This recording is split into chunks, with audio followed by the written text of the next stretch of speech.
And we're live. Let me know how you can guys hear me. We have on this stream the creator of RenoDX HDR mods, Carlos. Let's hear from the people here in the chat before we start to see if they can hear us well. Also, uh, well, if you can present yourself or what we're gonna try to do on this live stream, and then people will say if they can hear us well, and then we'll go from there. All right, sounds good. So I am Carlos Lopez. I go by Short Fuse. I created RenoDX. I worked on Starfield Luma project, and since then created more and more mods. We have a team of mods or mod creators, and basically we're gonna try to introduce to you guys to what it is to mod a game, what it looks like when we take a game and we mod it. We're gonna start with Mortals Phoenix Rising, and we're going to try to see if we can at least break apart the game a little bit to understand what the game does and how we can improve certain aspects of the game. So with Ariel, I think we're good. Everything sounds fine. And I guess the first thing I wanted to do was basically if you can, Adiel, open up your reshade if you haven't installed it already on this game. Yes, I do. Let me. All right. So the first thing any game needs or any mod needs is a working reshade setup, reshade with add-ons. And even though we're using reshade, we're not actually going to use the reshade effects. We're just going to use reshade to help us modify the game. So one thing we're going to basically be trying to do is use what we call the dev kit. So yeah, if you can see the numbers, and that means we have reshade running because we have Lilium's analysis shader. So from here, I would say it'd probably be best if you could load up or go to the RenoDX website, and we're going to download the dev kit. Okay, so let me show that on screen. Let me pop a new window here. Oh, I lost you. Let me have to keep it in a window. Let me go. So what is the name of the website to search? If you type, actually, let me see. No, it doesn't work yet. So just in Google, just type RenoDX and GitHub. It might work if you put RenoDX.com. It might not.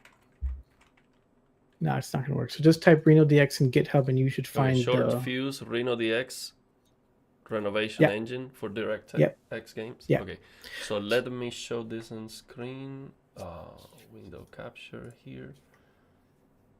And I go.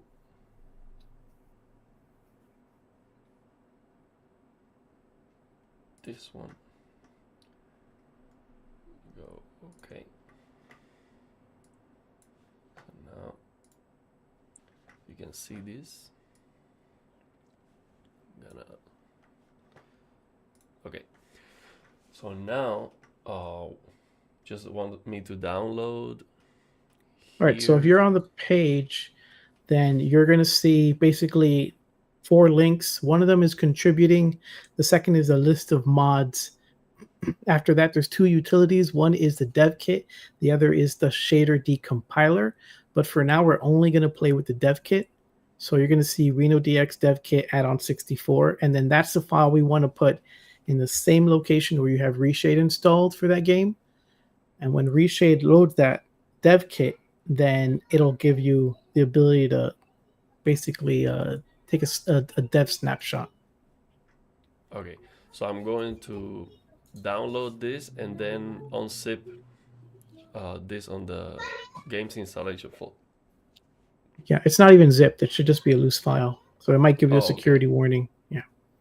Okay. And then after that, you have to restart the game because add-ons load on launch. I see. Let me go.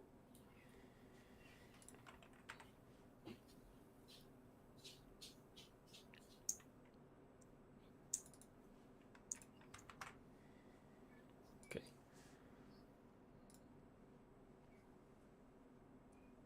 Okay, we got that done. Now, is that a folder? Let me see. Oops. So the quickest way to find your folder actually is if you open Reshade. If you open Reshade and you go to the first tab, which says Home on Reshade itself, then there will be a little button. Okay, sorry, let me get this out of the way. Yeah. Let me make this a little bit bigger so people can see it.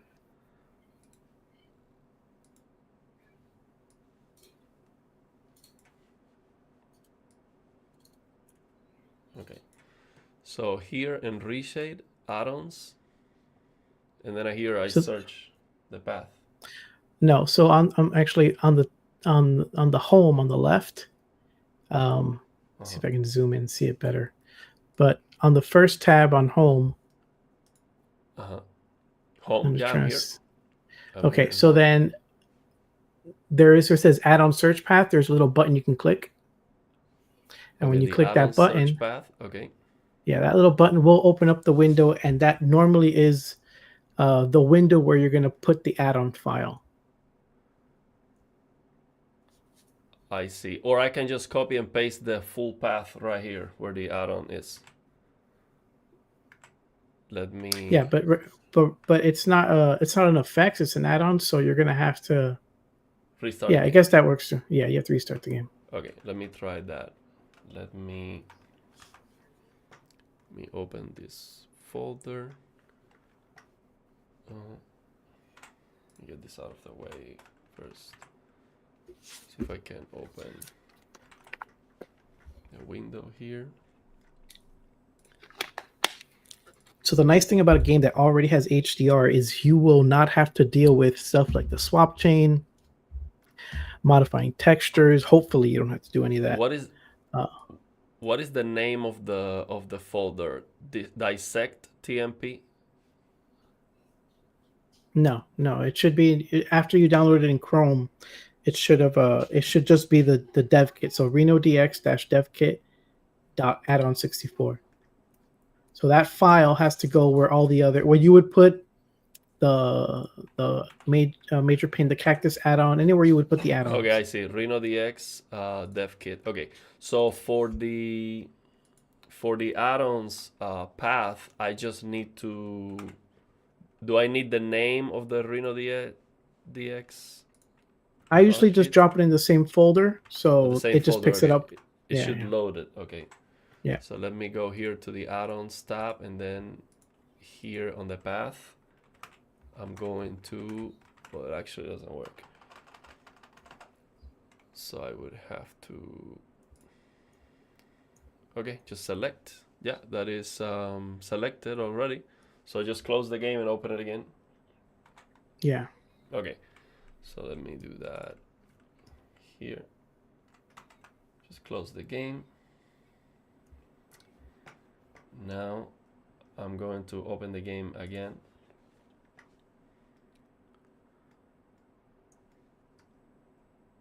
So when you do open the game, because I'm a little delayed on the stream, then you should see it on the list of add-ons.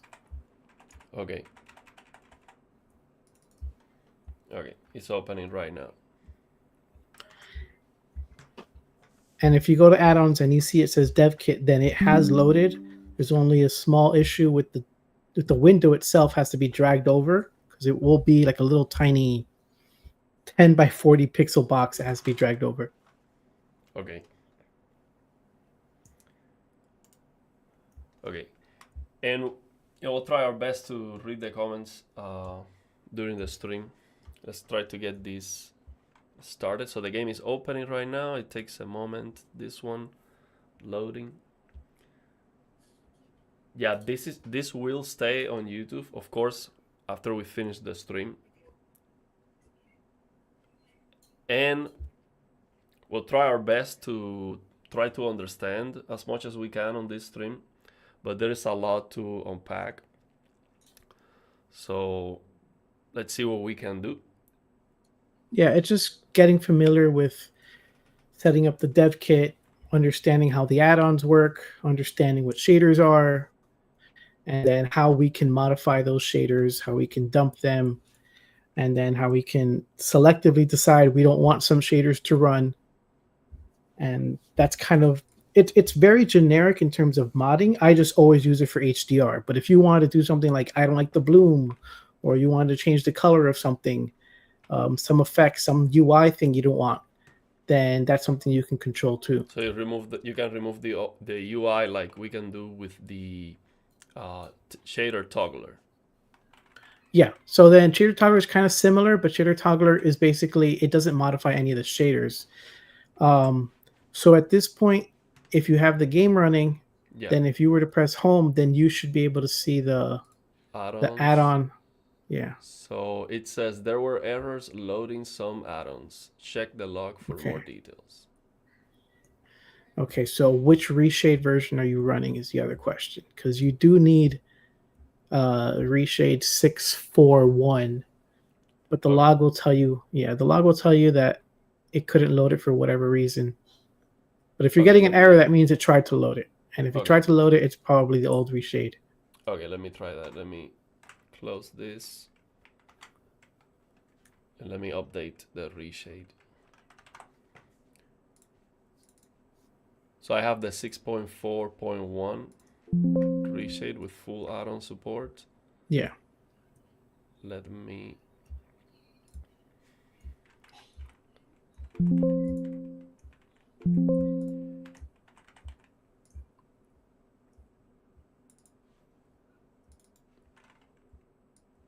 You'll know the dev kit is running because it'll take longer to load. Because it's basically caching all the shaders into memory. Okay, yeah, I updated the reshade and it's opening the game again. Okay, so let me go through the comments while this gets loaded. So we have Maratax TV. He has been doing some RenoDX mods. So thank you very much for stopping by. He's saying it's a lot more straightforward, with the only downside being the game might have multiple permutations based on the map. I don't know what you're referring to.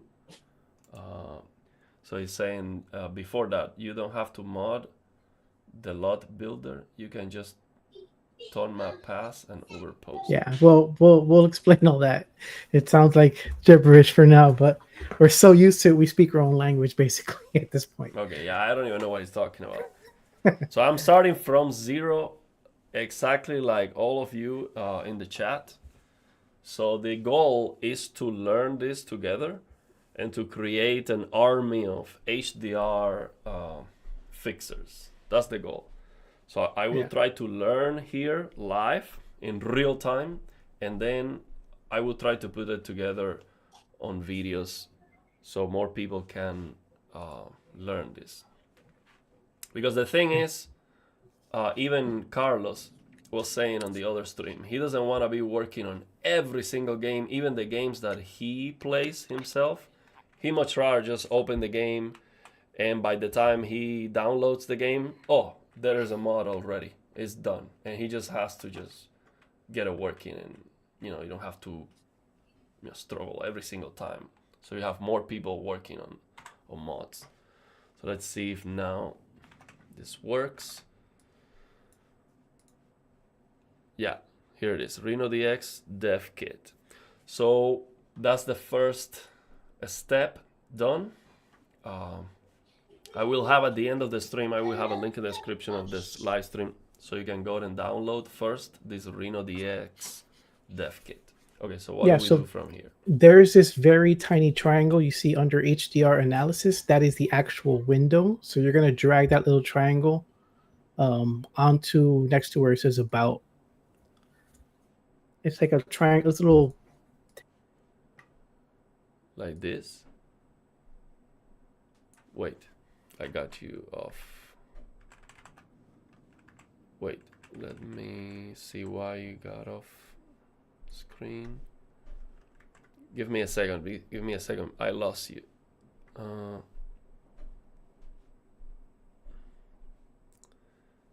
Give me a second because I lost you for some reason.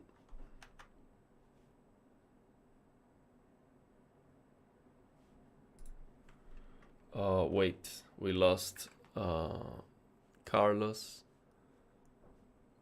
Let me see what happened here. Okay, give me a moment. I'm logging back into StreamYard to get Carlos again.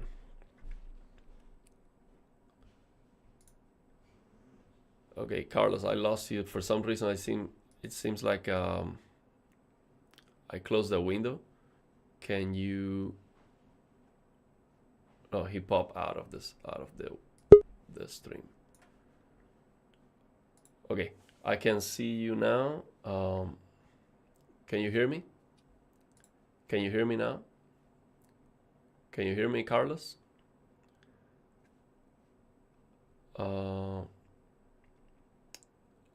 Let's see. I can see you. Can you speak? See if I can hear you. Yeah. So let me communicate it. I can. Yeah, I hear you. Oh, you hear me? Okay. So now let me pop you back. I hear you through Zoom. I'm not doing through YouTube. Oh, through YouTube. Okay. So on StreamYard, let me change the mic.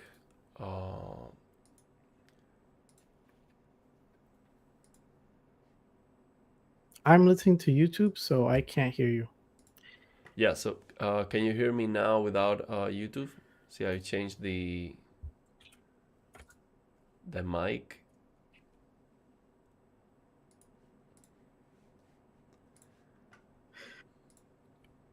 Yeah. Can you hear me now through StreamYard? Oh, I know why. Yeah. I got it. So you should be able to hear me now. Can you hear me now through Okay, I hear you. No, Okay. Now I hear you. Okay. So yeah, I don't know what happened. Okay, we left off with that. So top left corner of your screen, it says HDR analysis. And there's this purple and white, like a white triangle. So the very top left. Okay, give me a second. Let me have you pop on screen again, real quick, so I can. Okay, so I got you. Let me. Okay, so.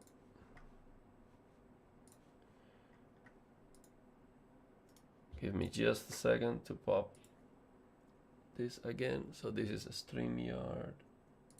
Boom, I got you again on screen. So now, okay. So let's continue. What should I do now? Okay, so top left of the screen, there's a small little white triangle where it says HDR analysis, not of the reshade box, the actual screen. So it's this very tiny purple triangle that's pointing down, or white triangle that's pointing down. Under the letter R in HDR analysis. Let me know when you find it. Under the letter. Oh, so you want me to pop just the HDR? So the HDR analysis settings. So No. You want the CIE diagram? No. Basically, on the top left of your screen, literally the top left of the screen. If you put your mouse on the top left of the screen, there's this thing. Yes, that little thing. Yeah, so they have to drag that over. Okay. That little thing. What do I do with this? You want to drag that over to one of the tabs, and then it should open up the entire dev kit Oh, as a tab here. Oh, I see. Okay. Okay. So now what?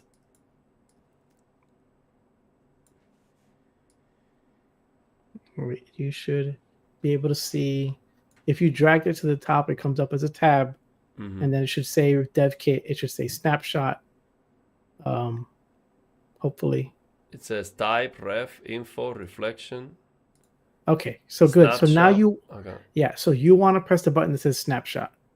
Okay, I did. And it is it crashed the game. I think it's not.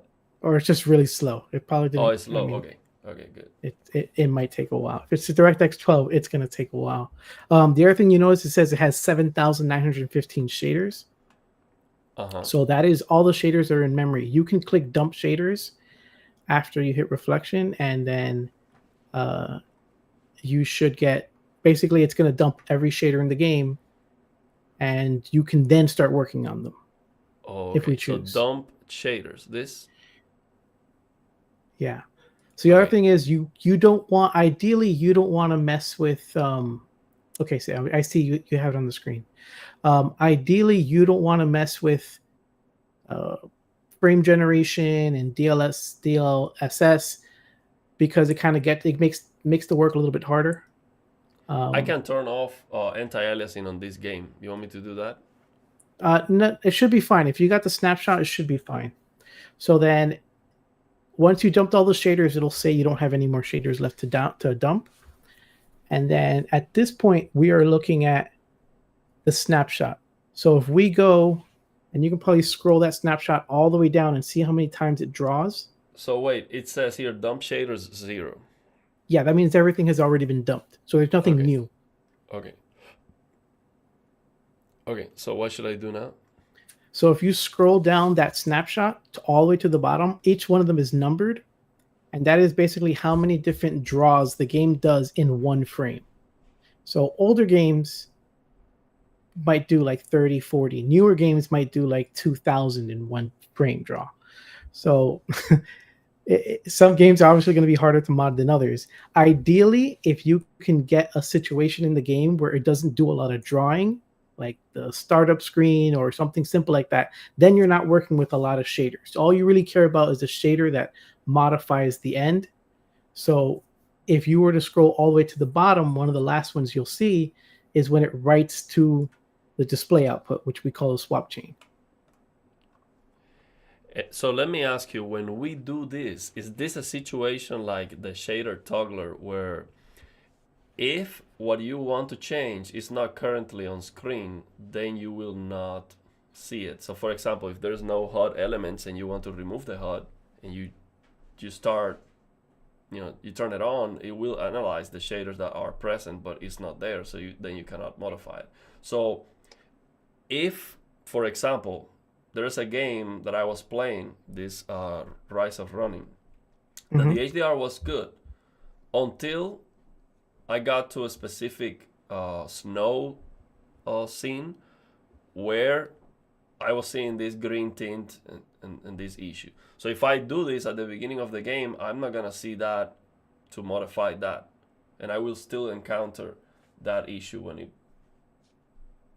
I mean, you can have, so yeah, the snapshot has to be taken while the shader is being loaded. All snapshot says is from this draw to the next draw, record everything. Yeah.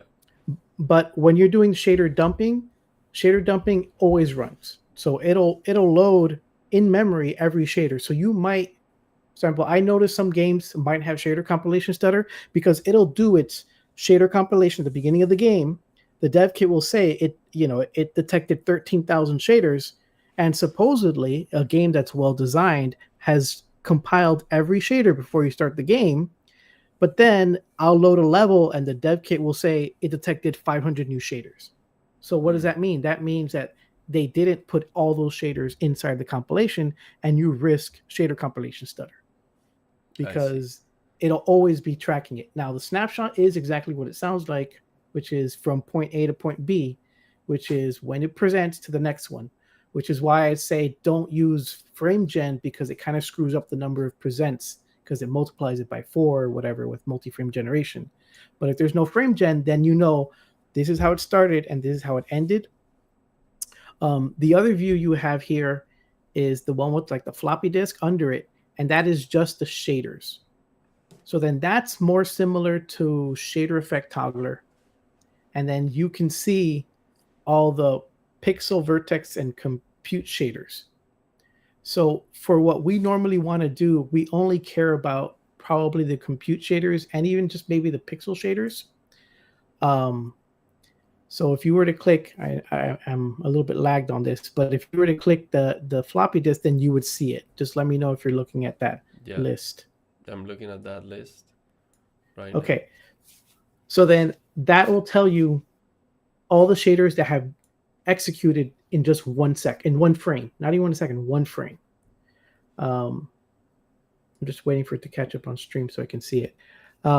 The other thing you can do is, well, we may not want to modify vertex shaders. So there's that little pencil thing, the pencil icon.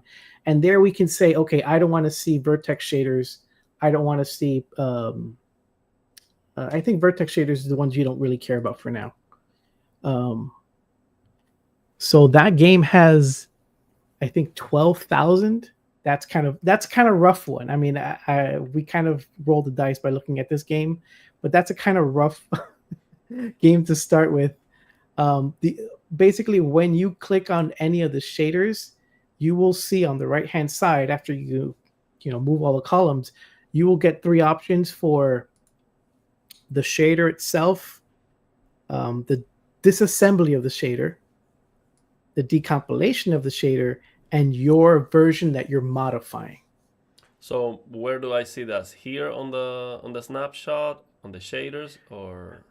You probably want to see it on the shaders. So if you were to pick the shader and pick the very last shader that starts with PS, because with DirectX 12 it gets a little multi-threaded and it gets a little bit out of order. But PS? The last shader that has PS on it is a pixel shader. That usually is one of the last ones to draw on the screen.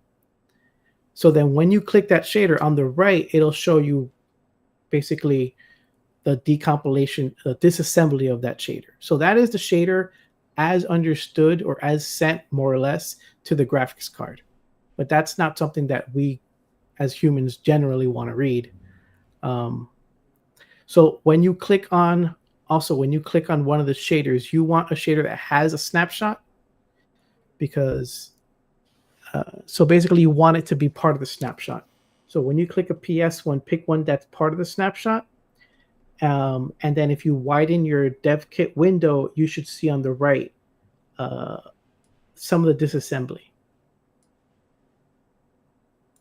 Okay, so you're saying here I can click on this label. Where do I click? Edit, dump, draw. Just click on the number on the number itself. Sorry. PS. Yeah, 5. On the hash. Yeah, or the hash or any of that. Double click. So you should be able to single click, and then on the right hand, you might have to stretch the window more on the right. Stretch. Or it might have been, yeah. Okay. Oh, here. So there's, I see. Yeah. There's actually, at least when I'm looking at it, there's like these little lines. You actually have to move it again. So there's 3 columns or 4 columns. So to the left of disassembly is another splitter that you have to move. It's just very annoying trying to get all these, all that to line up perfectly. But once it lines up, then it's a bit easier to work with. Okay, so let me see. So I have this one, and you're saying there's another one here hidden? I don't see it. No, so that's basically you have disassembly, live shader, and decompilation. For now, we only have a disassembly. So on the shader you're looking at, let me see. What shader? Are you picking a shader that has a snapshot? PS50. This is the last one. This is the one you said this is the last one that the GPU is sending or receiving. Yeah, so pick one that has a snapshot. Okay, so pick any other one. Yeah. So any other one that has PS that starts that the type is PS, which means a pixel Oh, shader, oh, pixel shader. Oh, pixel and that shader, vertex has shader. Okay, I see. yeah, yeah, yeah. We'll I'll explain that in a second. So what we want to do is say, okay, pixel shader means the system decides, or system, the game says, okay, I want to draw. It picks out a box or a set of triangles, and for every pixel in that triangle or in that box or in that set of triangles, I want it to do what it says in the disassembly. So when you have a shader at this late in the render, you can hit where it says draw, and it'll disable it. So like shader toggler, you'll Oh, find a shader that you can say, okay, I don't draw this, don't draw this, don't draw this, and then you can easily say, okay, well for this one, I know that when I hit that shader or when I turn off that shader, that pixel shader, then it something on the screen changes. like So for example, removing a green tint or something like that. yeah, so it depends on how it's drawn, because the problem with how shaders are built, it's they're just like little scripts. Every single one is a little script. So it says take a color in and then create a new color out. So if you had a shader that said take a color and multiply it by 3, then that color makes it brighter. Some of them say take an image, take a texture, and draw it. So it'll go by pixel and draw that texture. So that's why they're pixel shaders. Compute shaders are a little more loose. They can basically do anything. They don't have to have an input and output. So you can say take these 3 textures and merge them, or do what, modify some textures. Those are compute shaders. But generally, most drawing here would be a pixel shader. So you can go through the last couple pixel shaders. So it might be even easier to go to the settings where the pencil is and say, okay, I don't want to look at any more compute shaders. I don't want to look at any more um, vertex shaders in my shader view. And And then what is just say, this okay, show blends? show blends. I mean, that's actually not even working Oh yet, no, this but is not for the snapshot. You mean here? I should just look at the compute shaders. you want to look at the pixel shaders, not the compute Oh, the shaders. So you pixel want to, shaders. Okay, yeah, you want to uncheck vertex and uncheck compute shaders. okay, I see. So because this is a DirectX 12 game, it's not as neat. Because the other thing, if it was a DirectX 11 game, you could see every draw and you could see what the texture in it looks like and then texture out. And what that means is sometimes you may find the compass texture on the snapshot. You might not find it now. It might be a little bit hard to find now because there's 12,000 draws. It's one of the pretty complicated one of the more complicated games, but they all basically work the same way. So with these pixel shaders you have on the screen, you can just start hitting the word draw and you'll see things start disappearing from the screen. If you start from bottom up, From the bottom up. maybe it's Okay. maybe it's the compass, maybe, Yeah. or So maybe it if might be, so the last one obviously is everything that's being sent to the GPU. So that's why everything disappears, right? yeah. And this one, well, of course, I would need to take. I'm looking, see if I see something disappearing. You might not, because I'll be honest, 12,000 draws is probably not the best. Yeah, I see what you're saying. The more you have, the more granularity, so it's difficult to find that big change. Okay, but I see one change already. So this one, for example, you see the. Let me get my head out of the way here. Wait. Let me get my. I'm gonna get my head out of the way here. So here, look at this background. See if I find it. No, this one. Okay, found one. Okay, what's this? Okay, yeah, look at this. So you see that background. Oh, at the distance, you see the shadows disappearing, like the distant shadows over there. Even I mean the textures are disappearing actually. The Yeah. So now you would say, okay, what snapshot number are you on? This one is you want the hash number No, or the snapshot number, the number on the right, the last column. 6146. Okay, so then after 6,000 draws, it gets to that point. So this might be a little bit too complicated for a first example, but I mean, we tried it. The other options you see there is dump shader. So you already dumped all the shaders, but we use a program basically to convert what you see on the right. So let's say that shader that you saw, make a note of that hash, or what the hash number was. So how do I make a note? Like just As in, just I copy mean, and paste? you would. No, you actually have to copy. You have to actually write it somewhere, in Notepad Oh, or I mean like something for now. piece of paper? Or Well, I mean, you don't have to use a piece of paper, but basically, because if you have 11,000 shaders, or you just open up the folder that it dumped it to, and just type it in, however you want to. But we're going to look for that shader now. We want to take that shader and we want to decompile it. Hopefully, it decompiles. Okay, so I'm just gonna open a notepad and then just write down this. Well, I mean, just basically know what the hash is, because we need to find the file that has that hash name. So Okay.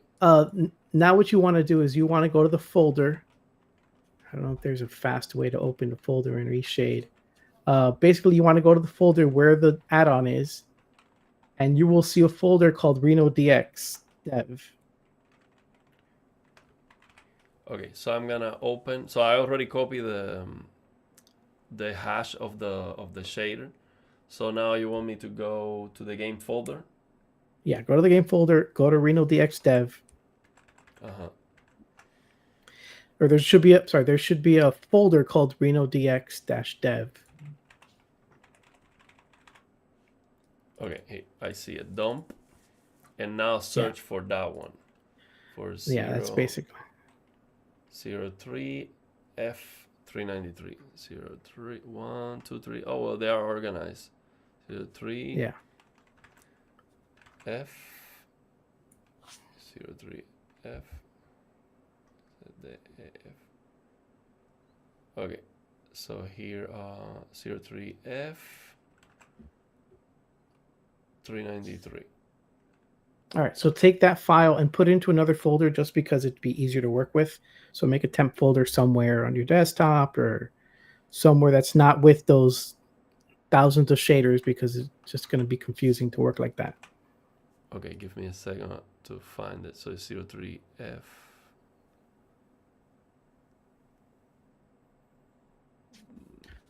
Yeah, is there an easy way to... Oh yeah, I know it. Let me copy and paste here this, of course.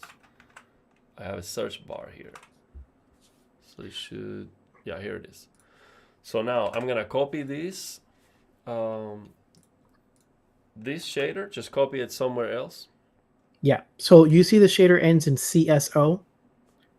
Well, if you have extensions enabled, then CSO stands for compiled shader object. Yes. It's a Microsoft term for what it is. So we want to decompile it. What we saw on the window inside the dev kit is a disassembly. So basically, converts it to assembly code, or a form of assembly code. And then we want to convert that to shader code, which is HLS. Yeah, HLS. HLSL, high level shader language.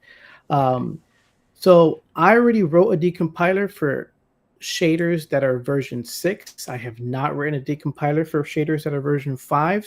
But there is an application that we use for that. So if you go back to the RenoDX, okay, wait, let me copy this somewhere else. Okay, done.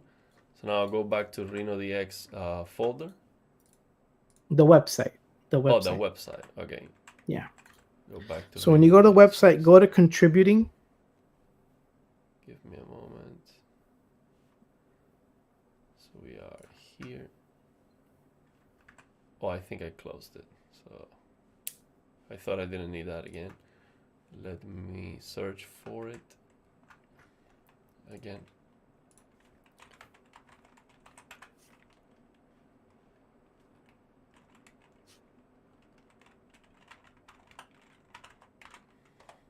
And for all of you in the chat, uh, let me try to get this moving and try to start learning. I'm gonna read your comments and we're gonna interact even after Carlos leaves. When he finishes here, I'm gonna try my best to answer his questions. I'm not sure how much time you have. You already spent a lot of time setting this up.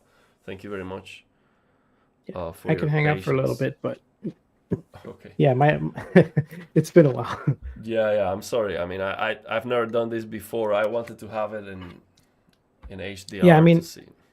we didn't really pick the best game, but also like I don't have a working internet connection. I'm tethering, which is why I don't know if it sounds okay on my microphone, but It sounds okay. Sounds okay. yeah. Okay, so I'm here on the website. Where do I go now? Okay, so go to Contributing. contributing. Yeah. Okay. So what I'm showing you is how to modify a game without having to build an add-on. So the point of the dev kit is as well, when you're using the dev kit, you say, okay, I want to see what the game is doing. I want to dump the shaders. I want to modify the shaders. I want to load the new shaders. And then once you have a good idea of what you want to do, then you can compile it into an add-on. So when you look at contributing, it's basically telling you everything you need to compile a new shader or compile a new add-on. I'm sorry. And then one of these tools that I recommend that you have, other than VS Code, CMake, all this stuff, is the one that says CMD underscore decompiler. Okay. Let me show this real quick so people can see this on screen.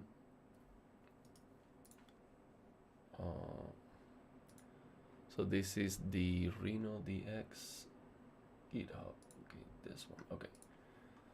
So let me show this. So let me show you what I did. I went to the main page. I'm gonna have a link in the description at the end of the stream here. Then we go to contributing, and now we're going to download which one? CDM decompiler. Yes, that will link you to the other repo. So it'll link you to 3D Me Go To. And that has a decompiler. They wrote a decompiler. So that's kind of like, this is a project that was kind of similar to what RenoDX does. It has a lot of similarities. And they wrote a decompiler, just like I wrote a decompiler for version 6 shaders, but it hasn't really been updated in a while. So they have a decompiler as part of their project. And if you scroll down in the releases to assets, there's one that says CMD decompiler version 1316. That's basically good enough to decompile most shaders that are SM that are version 5. So we want to download that decompiler, and then we want to use that application to decompile a shader, to convert it from compiled to decompiled. So from CSO to HLSL. So let me do this. Let me just open it as a if it's a new tab, you're not gonna see it. So just gonna come here, latest, right? Just download this. I'm trying to see where you are. So if you went to the link, then it should have taken you to the release builds. It says latest, yeah, in green. Go all the way down, and then you will see I see. one that says CMD decompiler 1316, and that is the most recent available to download from there. There is a 132. Yeah, but 16 is newer than 2. Okay. Yeah. So we got this, and then just open this. Let me get this out of the way then. So then just what do I do with this CDM decompiler? Okay, so you're going to unzip it. You're going to want to right click the folder, or actually you're going to want to unzip it. You probably want to put the exe in the same folder as your shader that you copied. Okay. So I'm gonna have these. So what we downloaded on the same folder as the shader. Okay. So now what do I do? Execute that? No, you're gonna want to open a command prompt. So what you're gonna want to do is right click the. Hold on, let me see what's the shortcut.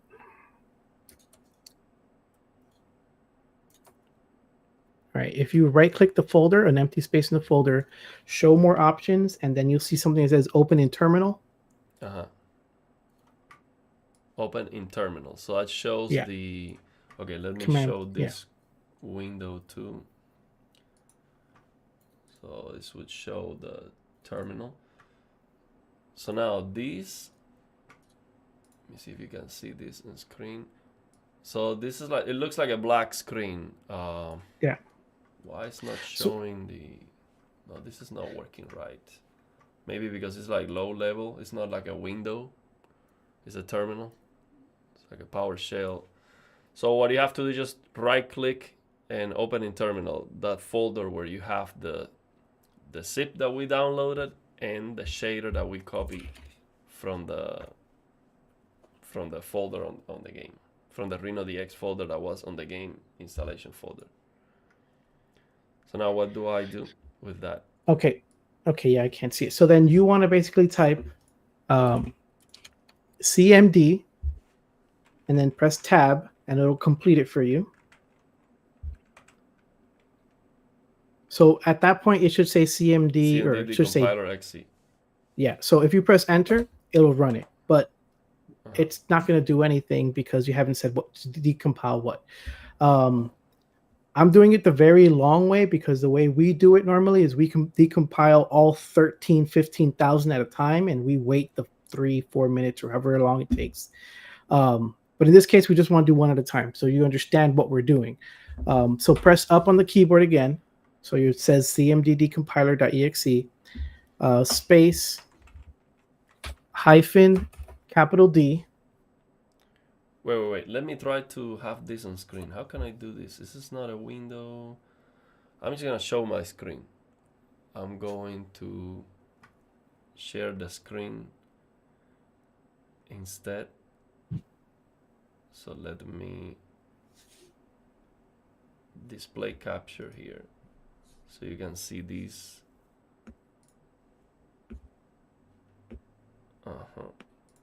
Boom. So let me get rid of these.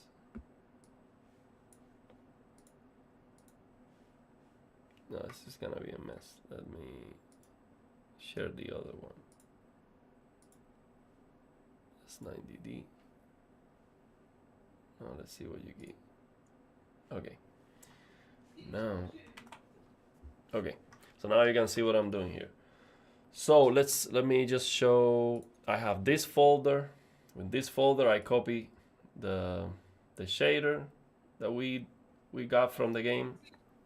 I downloaded what I show you, and then I'm just gonna right click, open in terminal, and now here, go up. So I press the key up, and now what do I do? Space. Yeah. So it should say command decompiler.exe space -D, capital D, as it says in the description. Oh, so to get the description, I would just hit enter, and then we get the commands. description, the command. So Yeah, now the command -D means decompile. So now I just need to go up, space, -D, and then enter. Space. Oh, then you have to pick the file. Oh, now we're gonna pick all we're gonna do.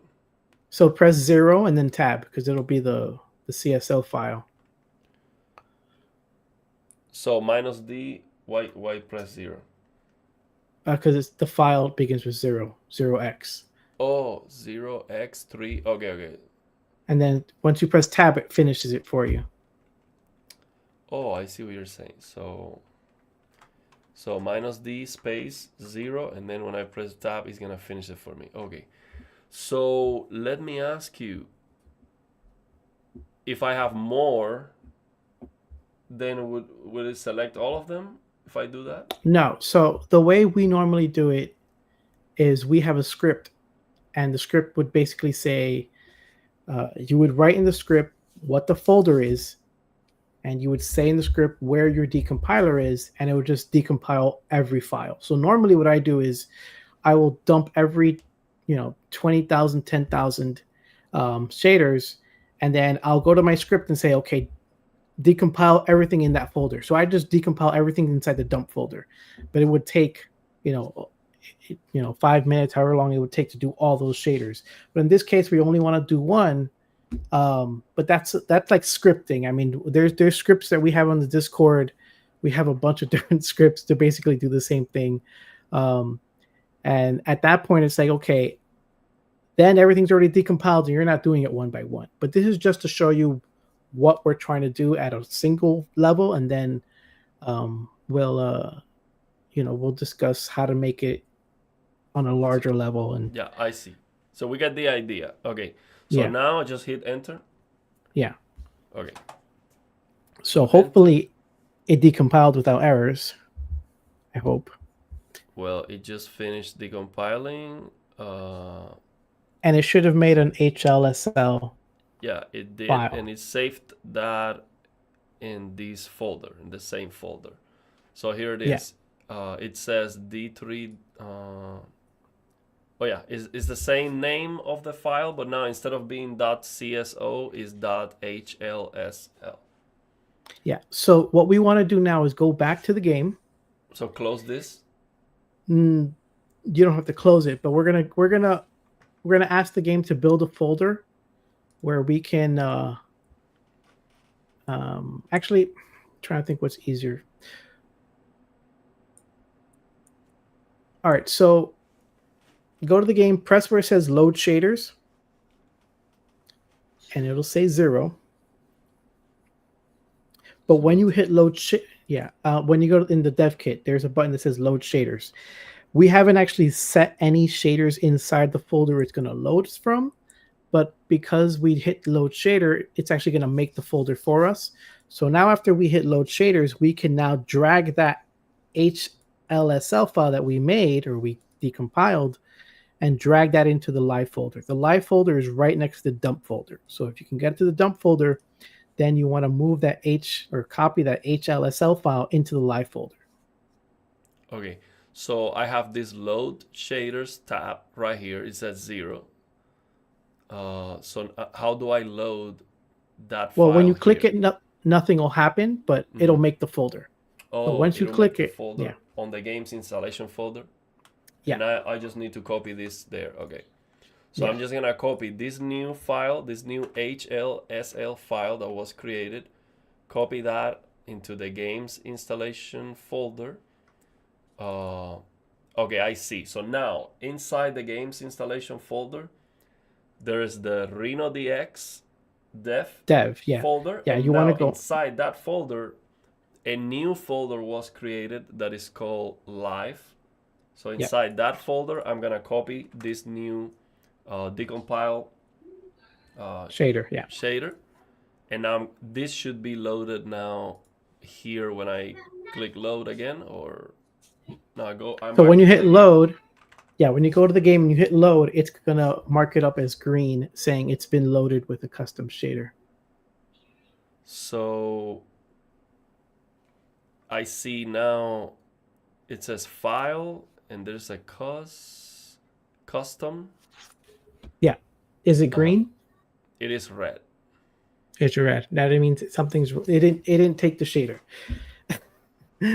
That's kind of like the worst thing we want to happen right now.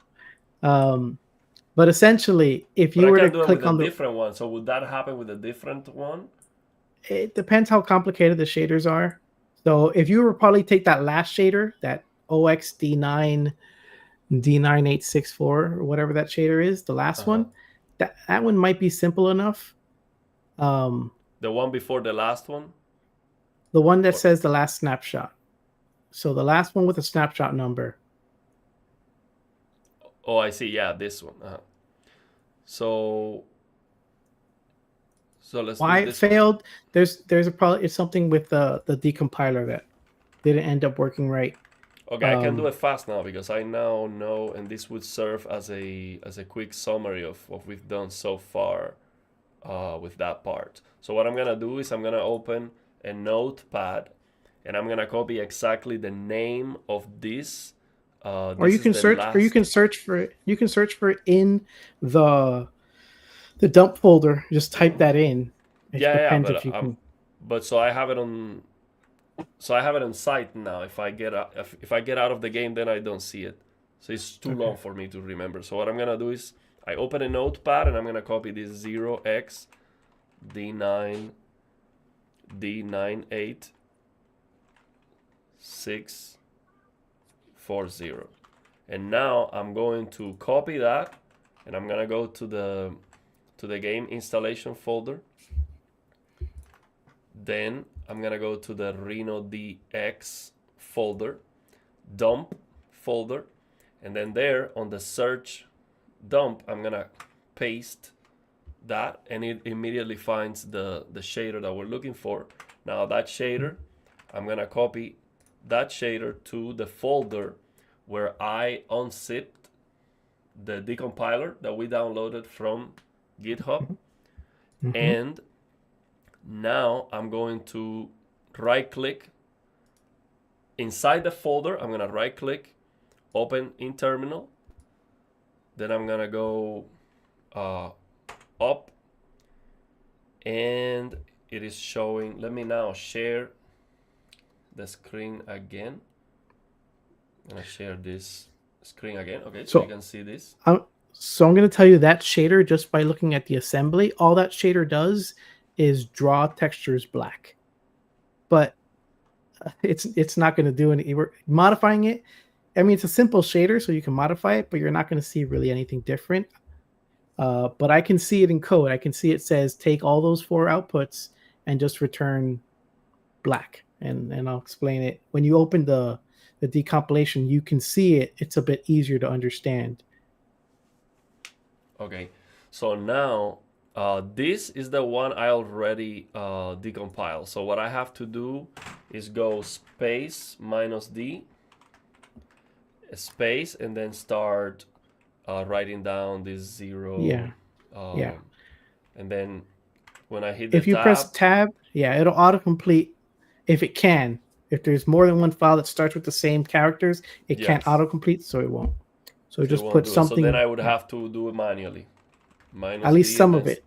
some of it, yeah. So 0x D, and then I can hit tab because the other one starts differently. Yeah, now it got it.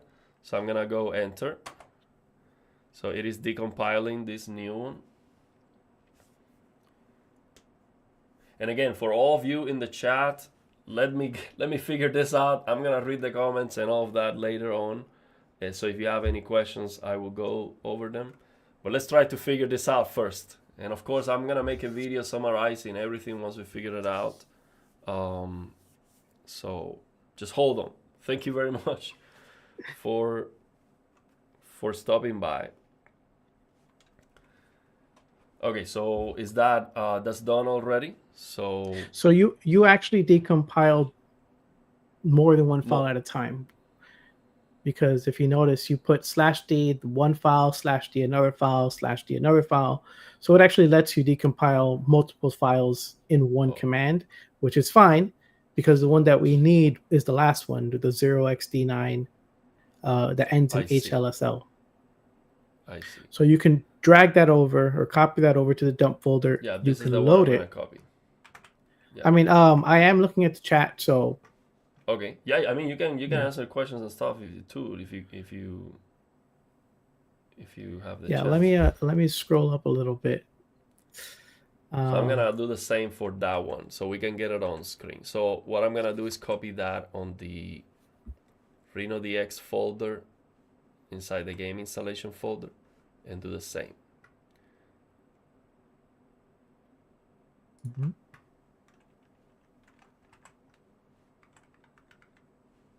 So normally when I'm working on a mod, I'm working with Visual Studio Code, but this is like, the training wheels, or you start with the training wheels before you get in the car to jump to that point. I don't know if the star.cso will decompile everything. It might. But for now, we're just doing one by one, and then I'll give him a script that he can do that'll either decompile SM5 with the 3D Migoto one or SM6 with mine, because some games actually have two different types of shaders. Um, Okay, we got it. So it is green now. So I copy that on the folder, and then I click load, and now it is green. So yeah. now, So on the options column, if you widen it out just a little bit, then you will see that there is a button called Edit, and you can edit that shader now. You might not understand any of shader code yet, but you can modify it. And now it's easier to modify than what it was in the assembly. At the same time, you can also tell it where it says source, you can say, okay, I have my modification, which is the file. I want it to load the original. So you can do something to a shader and say, okay, this is the shader as exists originally in the game, and then I want it to load my modification. You can also have it load something from an add-on. So if there was an add-on that had already built it, then then you can swap between the original, your current version that you're messing with on the folder, or the actual add-on that might have it. So that's just something that you can, as developer, you're like, okay, I want to fix this mod, or I have this mod that's has something. Let me see if I can modify it in some way. Um, I don't know if you were able to open up the column where it says options. um, yeah. So what do I do? Draw or dump? No, so you should widen that column more, and you should see Oh, the widen the button. column. Okay. Yeah, Oh, it's I say see edit. edit. Okay. Yeah, Go yeah. to So edit. then it Open should open up Notepad. whatever your default editor is. It'll open, and in your computer it's probably Notepad because that's what Microsoft sets as a default. Um, Okay. at that So point, let me answer Dan's question on the chat. He says, is it at all possible to preserve the artistic intent in HDR, native or modded, or will the colors always be different because of sRGB textures? So textures, sRGB is basically two things. sRGB is the color space called sRGB, which is the exact same thing as BT709, basically the SDR color space. And then sRGB also defines an encoding. So when people make a when people make a texture, developers make a texture, they don't give it in pure color format. They encode it in sRGB. Once it's encoded into sRGB, every single game, or the majority of modern games, will decode sRGB into linear, and at that point, it's just BT709 linear color. So from there, when we talk about HDR, at least not when we're talking about colors, is saying, okay, now we have a linear color, which is the texture. So imagine you have a box, and you say, okay, I have a regular white box, and I'm going to drape that in this texture on the top, this texture on the right, this texture on the left. So now your box has textures. Every single side of this box or cube has a color. And then you'll say, let me add like a lamp that has a certain amount, that emits a certain amount of light onto that box. So when we talk about HDR rendering, we're saying, okay, so we have a box, a cube, it has colors. We have a lamp that throws light onto it. When you take the strength of that lamp, multiply it by the color that's on the cube, you get a resulting color, just like it would with a flashlight. So you would say, well, if I get closer to it, then the box gets brighter. If I move the flashlight away or the lamp away, it gets dimmer. That numerical value for what that point on the box is represents, if it's above 1, we consider it HDR. If it's below 1, we consider it SDR.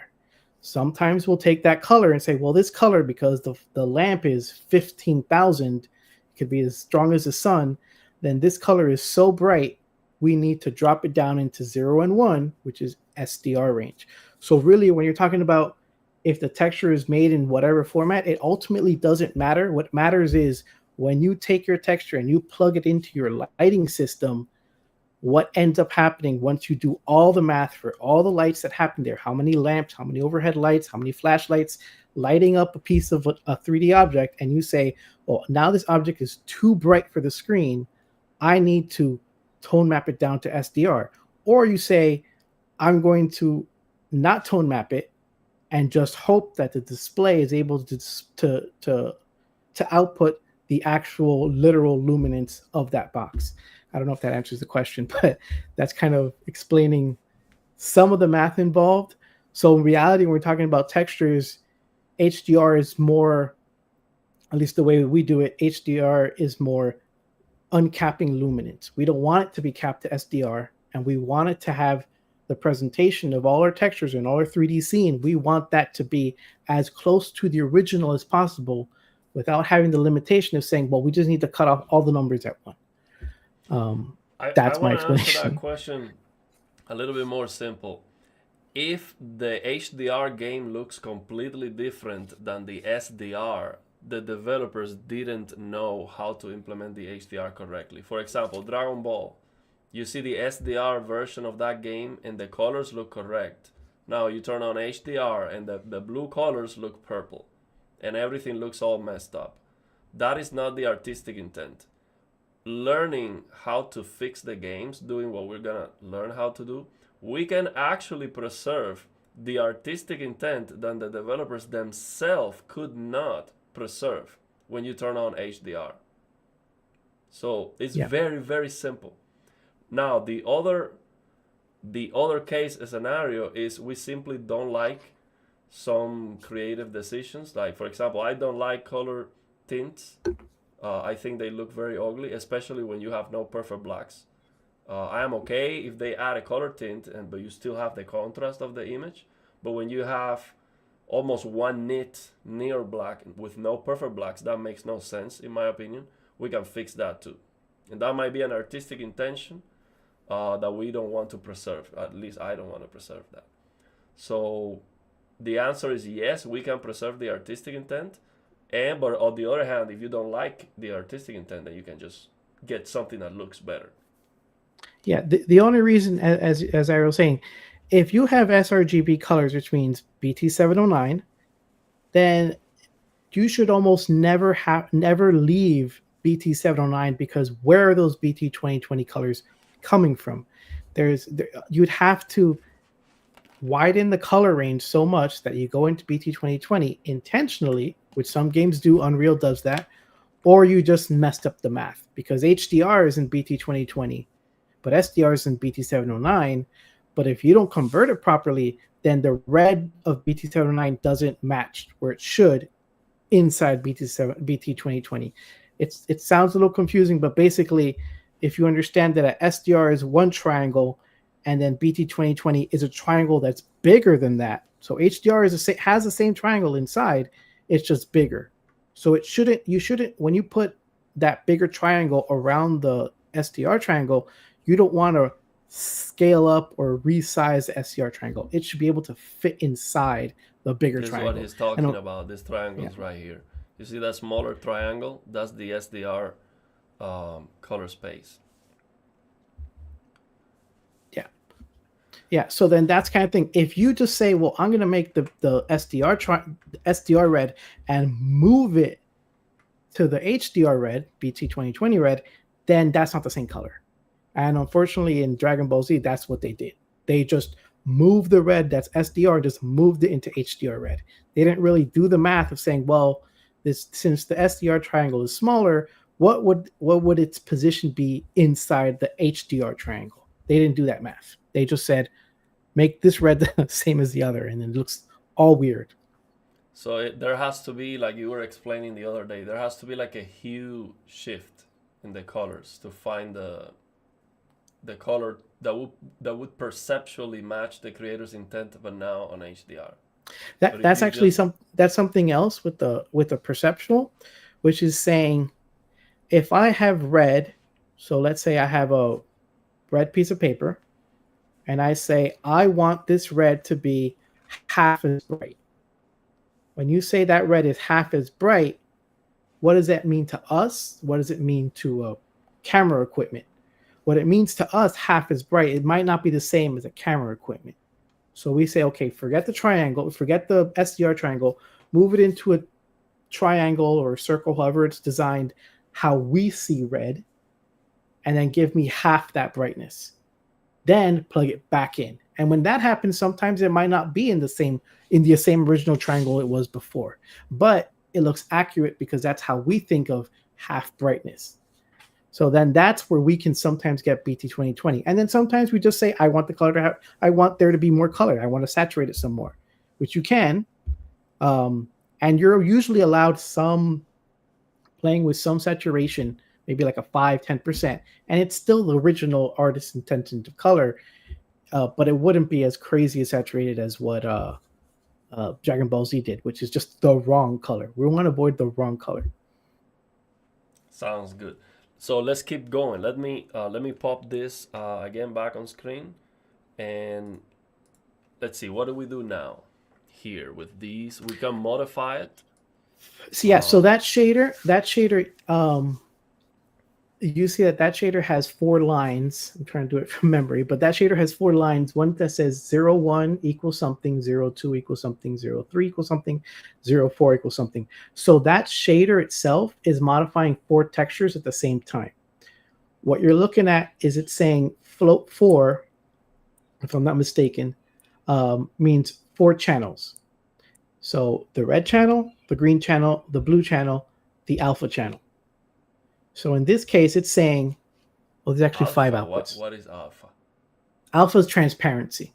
Oh. So, yeah. So when you see textures, you might have seen RGBA. Oh. Basically, the way most textures work is you get a red channel, green, a blue, and an alpha. So if you say alpha, transparency, opacity, either one, you might want to say, well, I want this texture to be 50% opacity, and then this text be 50% opacity, so that you can layer them. So in this case, let's take this. I'm trying to think what we can do. So in this, for all of them, let's see what happens. Nothing might happen. I don't think anything's going to happen, but we can try it anyway. I think we can start by just turning it on and off and see if we can see any difference, because if we cannot see any difference here by turning it on and off, we might not see any difference when modifying I don't think right? you will see a difference. I don't think you will see a difference, but at the same time, if we change the color, we might produce an effect. I doubt it'll work. But what I want to say is you have basically a black, so red, green, and blue are all 0. You have black at 0 opacity. So basically, this is completely transparent. So it takes the texture and says, I want it to be completely transparent. But you can say, okay, I want to take that texture and make it green. So what you can actually do is you can take that first line that says, oh, so you're saying this, for example, this based on what we read here, what it's doing is just eliminating something right here, for example. Yeah, it's clear. It's probably clearing the texture. Yeah, it's clearing the texture. I'm a little delayed, so I wouldn't be able to really react to you picking a texture on the screen. No, it's the same. It was on screen. So this one that we see on screen. Yeah. So then I don't think that would actually represent anything. It's probably clearing that texture, which you don't have to do, but for whatever reason, they're clearing that texture for the next draw. Okay, so I'm done with this. Let me just clear it for the next draw. That's likely what it's doing. But you can take the shader and you can change what it does. That's kind of the whole concept of what we can do. We're not adding on, for example, what reshade would say, okay, what is drawn on the screen? Let's modify what's on the screen. This will say, before you draw to the screen, do this. So we're actually going into the actual component of what the shade, what the GPU is doing, the math. What you can do with this shader is what I was saying is that while I answer another person's question is what you can do is you take that 0 and you can change the first component where it says 0, 0, 0, 0. So that's 0 red, 0 green, 0 blue, 0 alpha. And you can say, I want 1 for red and 1 for alpha. And that means take that texture and for every pixel in that probably the texture, I want that texture to be red. And then for the next one, you can do the same thing. You say, I want green. And then you say 0, 1, 0, 1. I want blue, 0, 0, 1, 1. But let me ask you, is this binary or is this from 0 to 255? That is 0 to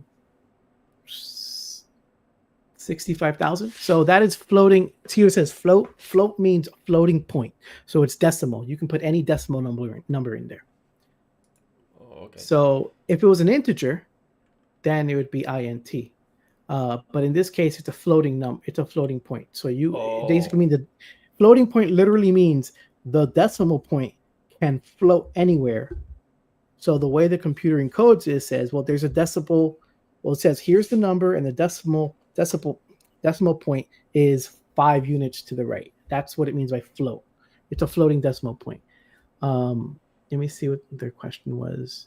So yeah, so answer Dan's question. If you're using BT709 or Rec 709 and you want to represent that in HDR, you are 100% able to represent SDR BT709 completely within the HDR gamut.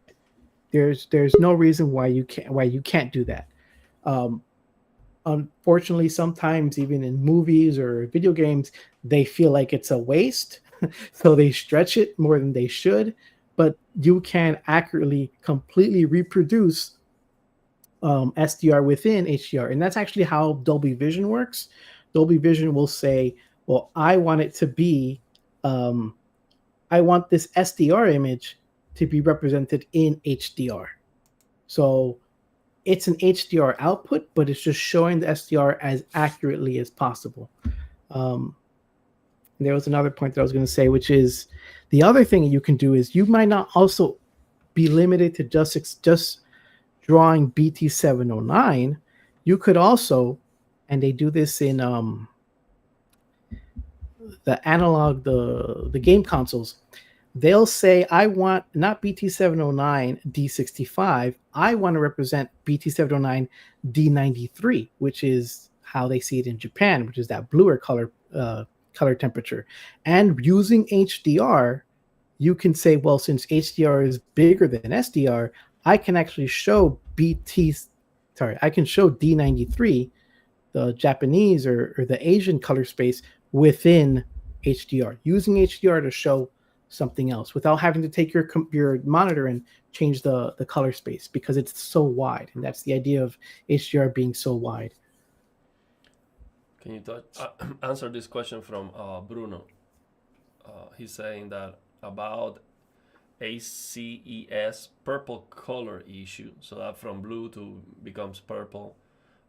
It appears with both AP0 and AP1. How does ACES input transforms versus ACES reference capture device? Yeah, so ACES, we discussed it before on the other stream, but it's basically what they use for film. There's a great picture. I really want to find this picture now of what happens when you plug in something not designed for APO or AP1, well, really AP1, and you design something for sRGB or BT79 or SDR color space, however you want to understand it, and you try to use that texture that you made in sRGB and SDR, and you try to use it in AP1, you will get that purple hue shift. There's something that ACES does. They do two things. Basically, one thing they do is they intentionally saturate reds. They call it a sweetener. So ACES version 1, version 1.1, 1.2, and 1.3 are not considered neutral. They actually have a certain flavor to what they want to see on the screen. So as opposed to how you would think that a tone mapper should be retain the artistic intent, it actually has a certain style to it that it expects the people who use it to like that style. And because of that math that they use to tweak the colors in a certain way that the people at the academy felt was nice, was pleasant, then it causes some hue shifts. ACES2 doesn't have that type of sweeteners, what they call. It's just a more neutral output. What happens, I'm going to see if I can find it, but what happens is the way that blue works and the way that's not really aligned, it causes red or causes blue to shift a little bit. The easiest way to understand is that they like saturating reds, and what happens is when you take a color that's really at the edge of SDR and you move it to AP1, which is a whole other color space, and you sweeten that red, that blue turns to purple because blue and red gives you purple. It's just one of the things that it's not designed for that. AP1 is supposed to be you have a camera, you shot that camera in whatever format that is, and then it was never BT709 in the first place. It doesn't really play well with BT709 input. It's not designed for that. It's designed for a different type of camera. So REC3 cameras, that type of input. So when you take a game that you built in Unreal and you start using your common Unreal development system of building textures in sRGB, and you try to throw a P1 onto that, you're going to have that issue. So the solution is to pick a different color, which doesn't sound like a great solution, but it is. So let me ask you, this experiment here, would you like me to just type in like a number here, like, I don't know, 1000, to see if something turns into red? Yeah, so that's actually how a lot of times I mess with the shaders. I will take a shader and I will say, take the output and make it into magenta. So magenta is, in that case, magenta would be float 4, 1, 0, 1, 1, which is full red, full blue, and it'd give me magenta. And sometimes when I do that, I can see, oh, well, here's that area on the screen that's magenta. So yeah, what you're doing, the only thing you would have to do on the... But wait, so the 0 means completely transparent? So I would eliminate... The last component. The last one, yeah. 0 means completely transparent, like just eliminate. So you want to put a 1 in the last column. 1 in here, okay. Yeah, because when you put a 1 in the last one, you mean 100% opacity, so not transparent. Okay. So, but these numbers here, you told me, so this is not 0 or 1. I can input 3, 4, 5, 300. Yeah, but you generally want 1 with alpha. With alpha, you either want it's either drawn or it's not. Oh, so yeah, this last one only is like 0 or 1. Basically, or something in between 0.5. But in this case, we want that color to appear. So this is like a percentage. So this one is like a percentage, the alpha. The transparency. Yeah, it transparency, like Okay. So now here, just try this to see if like a 1000. So yeah, you can. Yeah, you can save that now. Well, magenta would be like 1000 in red and 1000 in blue, which is the third one. GB. So then after that, you can save it, and you can load it and see if something comes out. It's unfortunate that first one that we tried that you knew dealt with the shadows in the distance didn't decompile, which is unfortunate because you would be able to modify that color. So just this. Yeah, I see. So we have to find one that modifies something we can see. So when we mess with it, we see the change.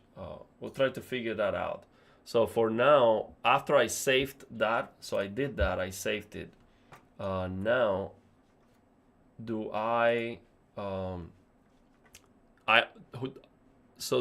just click here, turn it on and off to see if something is changing? No, you want to hit where it says load shaders, so it loads the new load shaders now. Oh yeah, so it loads the changes from the folder modification. Okay. Yeah. So I click on it, and now click like in and out to see if it works. Well, let me get this out. Once you hit load shaders, you're loading it. You're loading the new shader. Okay. So if nothing happened, then that's kind of what we expected. Nothing was really going to change. No, actually, well, these particles are red. They were supposed to be red. Yeah, something on the screen. Let me see. No, I doubt it. I'll be honest. You actually might have better chance of finding something on the main menu. So if you were to exit this field, just go to the main menu and do another snapshot, then you'll have much less shaders. You won't have as much going on the screen. Oh, I see what you're saying. Just go here and then do a snapshot here. But yeah, I'm gonna send every time I go here and go snapshot, the ones that are here already, will they disappear and now the new ones? Yeah, that's basically how the new ones will take over. So where do I click? Here in snapshot? Yeah. I'm not looking at your screen right now, but basically if it's the menu where, okay, now I'm seeing it. It's fine. So there would be a good one. So there you would hit the snapshot button. I also sent you a picture on the other chat. Maybe I can just drop the link in. It's the other image, and that is, well, let me know if you can see that image about the purple. Yeah, give me a moment. Let me. Yeah, I know. I'm asking you to do two things. I don't want you to lose concentration either. So let me. So the chat, the StreamYard chat that we have. Okay. Yeah. So So to answer Dan's second on this question, chat, the second one. let me let me Okay. answer his question. He's basically asking if when we're expanding the brightness now, normally the brightness is already there. So normally in the 3D engine, we're not faking the brightness. It's there normally.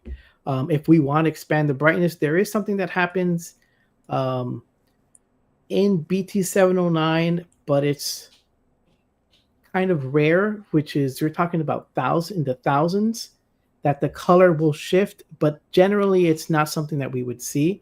What normally happens is the way that games increase the brightness or decrease the brightness, they don't do it accurately.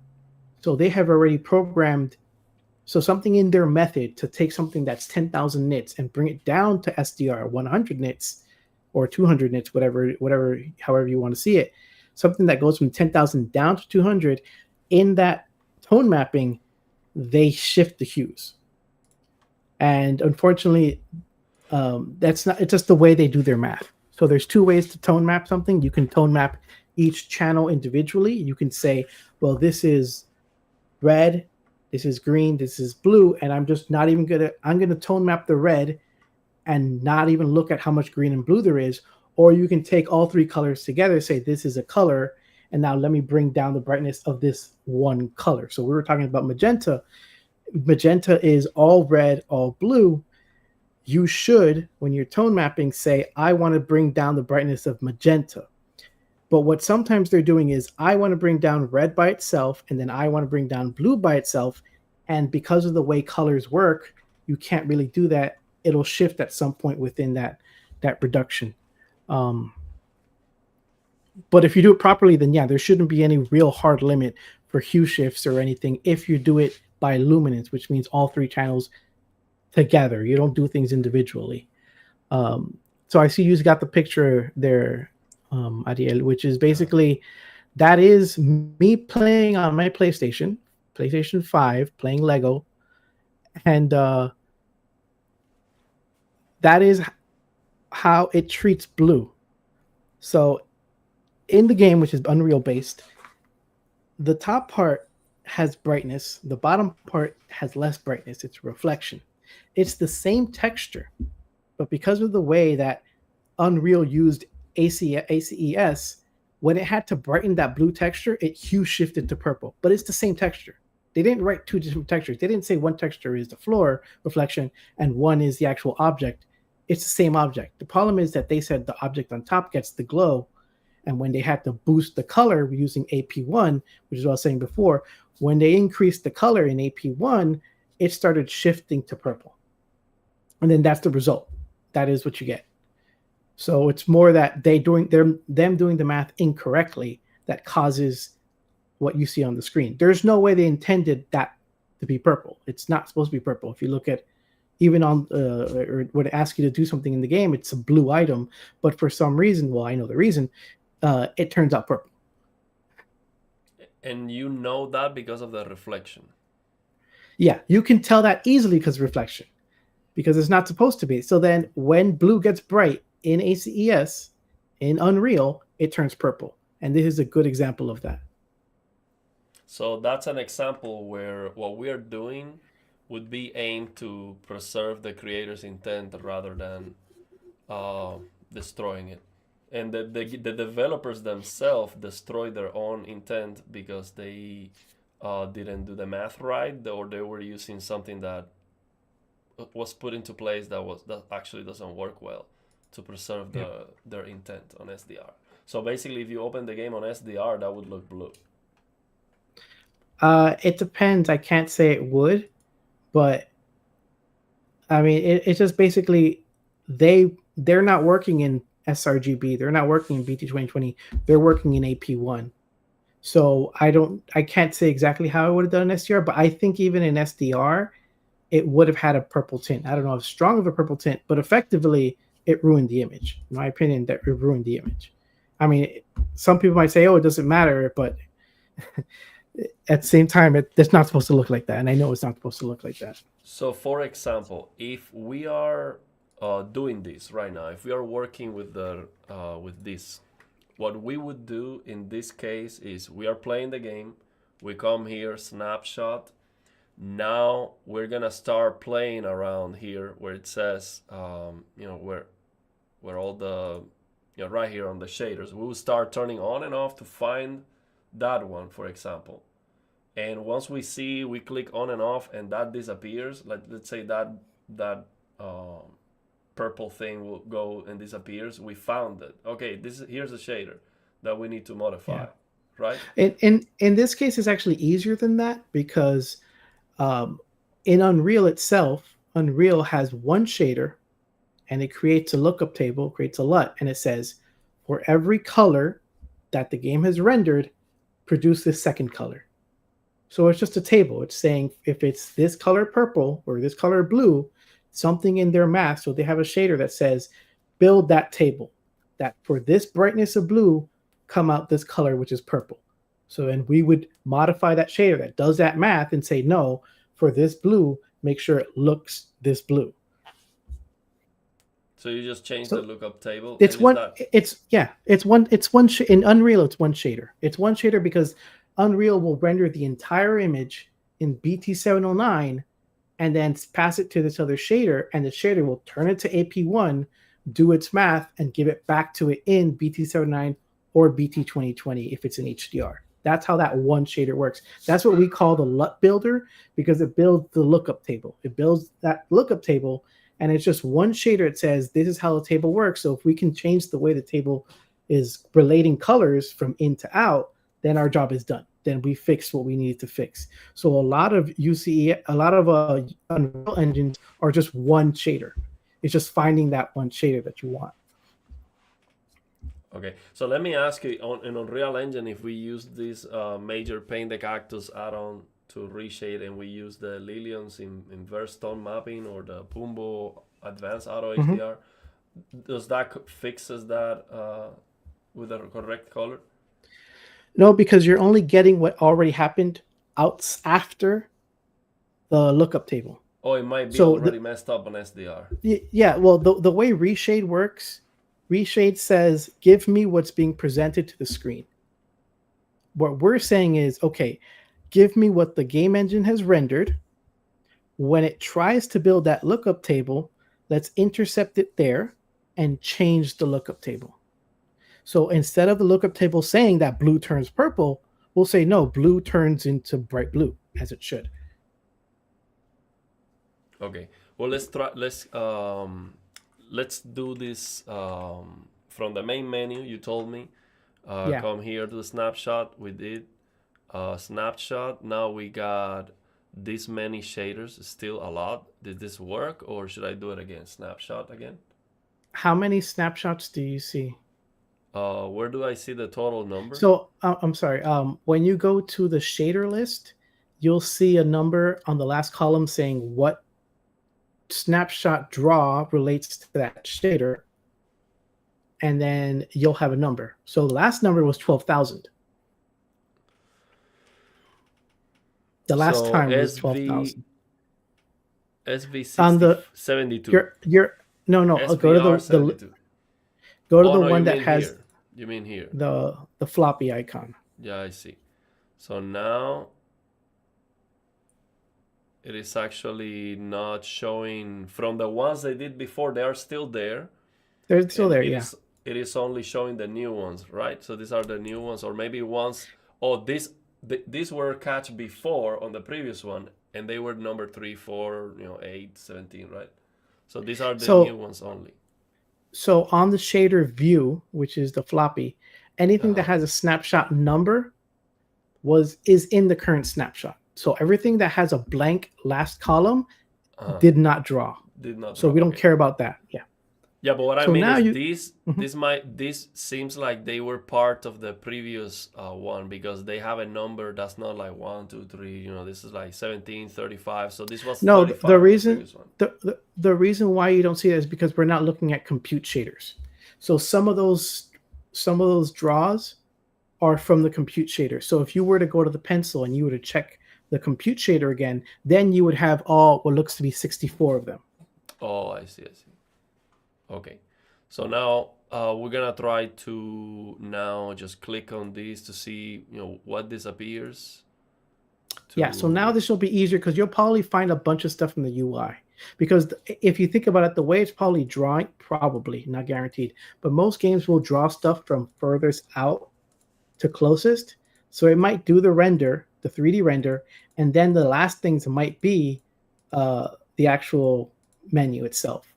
Maybe. I mean, it depends on some games It's not doing and how anything. they So do is it. this supposed to be the last one? This 64 right here? 64 would be the last pixel shader. You might have to turn on the compute shaders again to get something because it looks like the game likes using a lot of compute shaders. Oh, so maybe these pixel shaders are not. They are not doing So anything. These no, are they not are, doing but anything nothing that we can really see being that I can manipulated. see. Also, Okay. you have to make sure that you're clicking the word draw, not just clicking the shaders themselves. Because when you Which click the draw button, it turns gray to signify that you disabled that shader. so where do I click? Here where I have the mouse, the type. So where it says options, you see the draw button. Oh, okay, okay, okay, Uh, okay. Draw. so draw is basically a Oh, I see, toggle I see. space. Oh, I see now. For example, here's the name of the game, the Immortal Phoenix Rising. So we're gonna change that. Let's do this. Let's change that and let's make it red. Yep. So I'm gonna copy the name of this. Now we identify this one. I'm gonna open a notepad to copy the name of this. So this is the 0xD190C8D0. So now I'm gonna search for this shader inside the RenoDX folder. That's where the game is installed. So let me do that. It's in the dump folder. So I go on the search bar, I found it, and I'm gonna copy this to the folder where I have the decompiler. So let me You could erase the. also you could also copy the decompiler right into the live folder, and Yeah, and just. it'll be a little bit easier. But it doesn't really matter how you do it. I Just see. it's another way of doing it. So I'm going to now right click the blank. So I am inside the folder, then I right click. Actually, let me pop this the screen. Let me pop. Okay. So now I'm going to right click here, open terminal, and I'm going to go up. So this is what I've done already. So what I'm gonna do is how can I just do a single one, not do all of them at the same time. How can I get So just when do you type the minus D and command, then do yeah. So when you just put -d and then just one CSO file.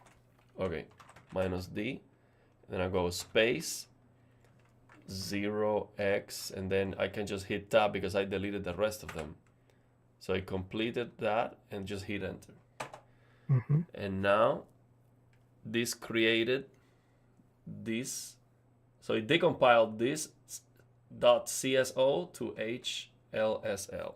So now I'm gonna copy this into the game's. I'm gonna copy these here. So RenoDX folder live. I'm gonna copy this here, and then I go to the game. And then I hit load shaders, and now it is green. So that means it worked.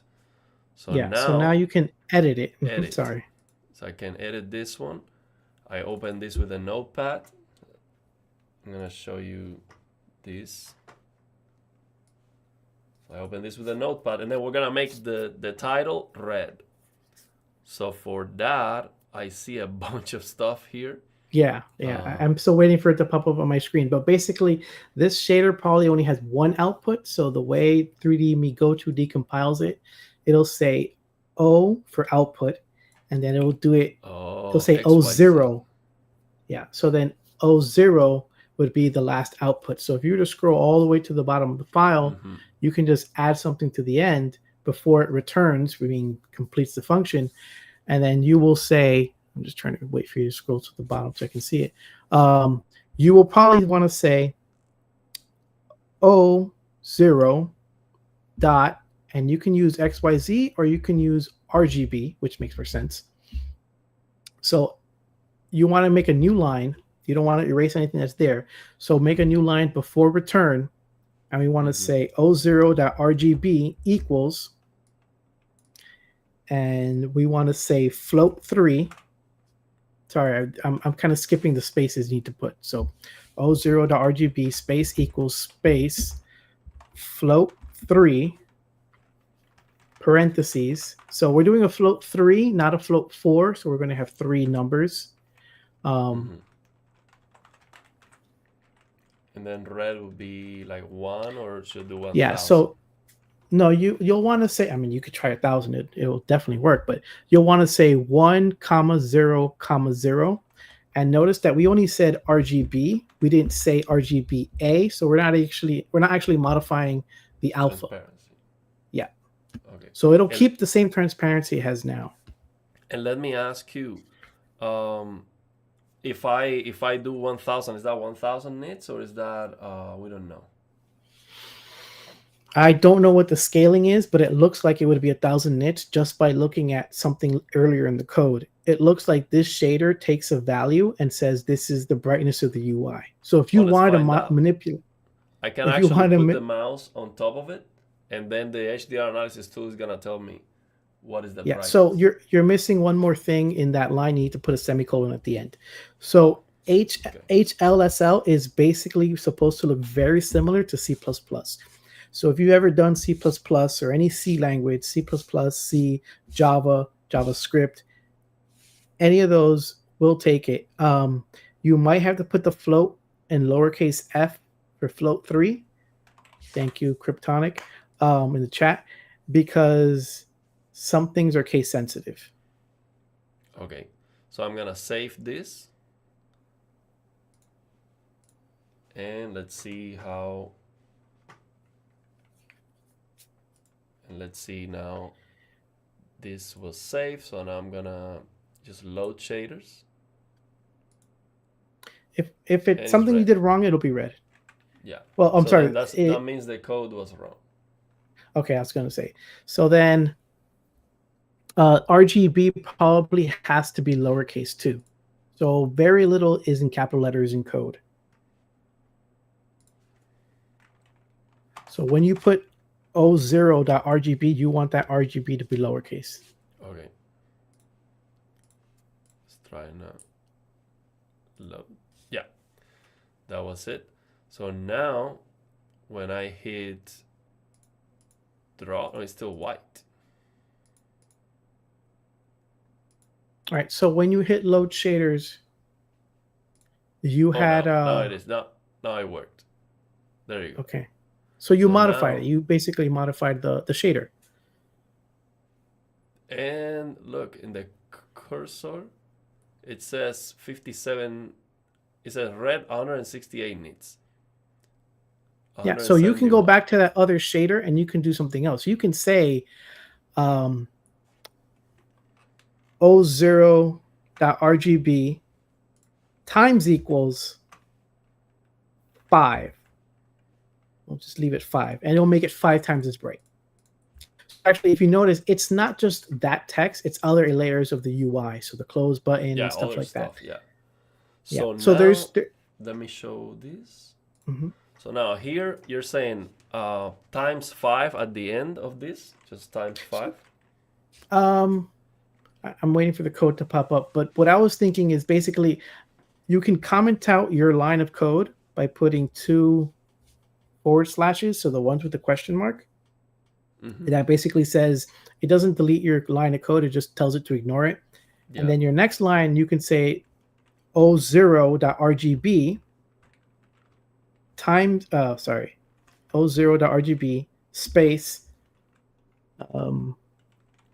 asterisk, which is times, equals 5, and then semicolon. And you're basically saying, I want that to be 5 times brighter.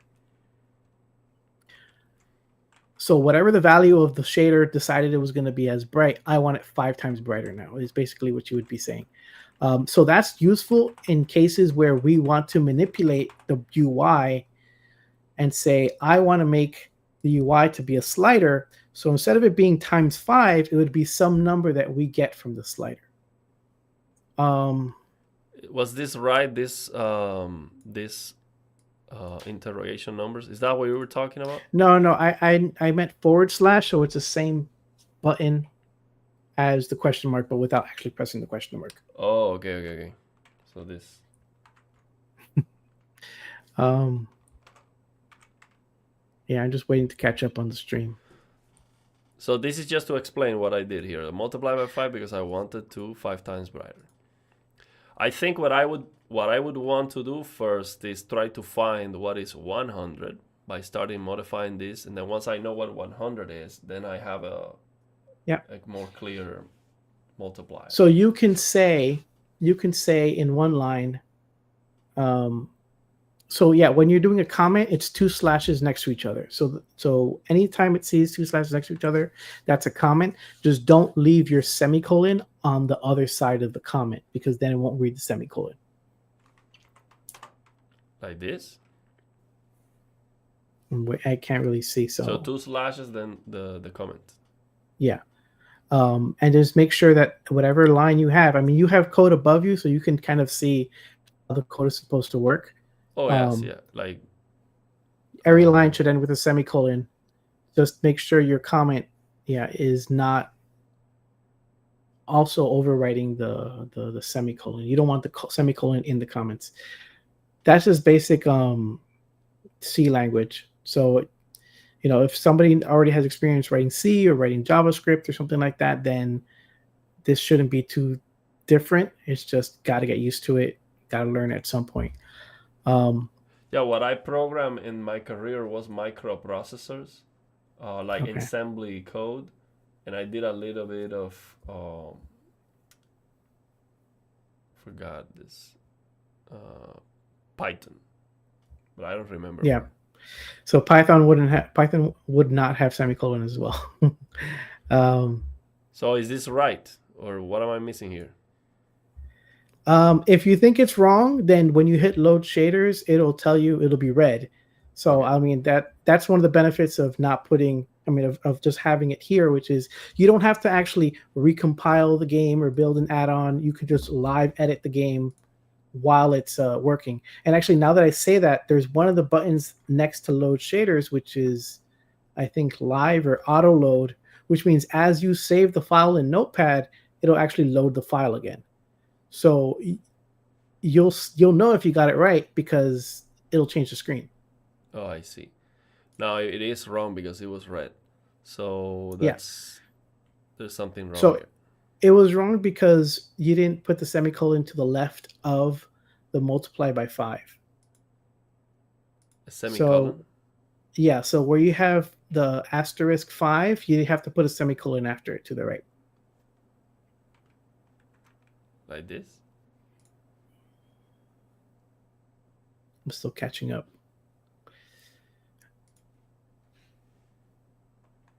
Yeah, sorry, a little delayed. Yeah, it looks like you're pressing it, so I'm going to assume. All right, yeah, if you're going to delete the comment, then that's basically also works the same. But let me just see. Now you're clicking it. Yeah, I'm super behind. And hopefully you press a semicolon. And if you did, you can just try it by hitting load shaders.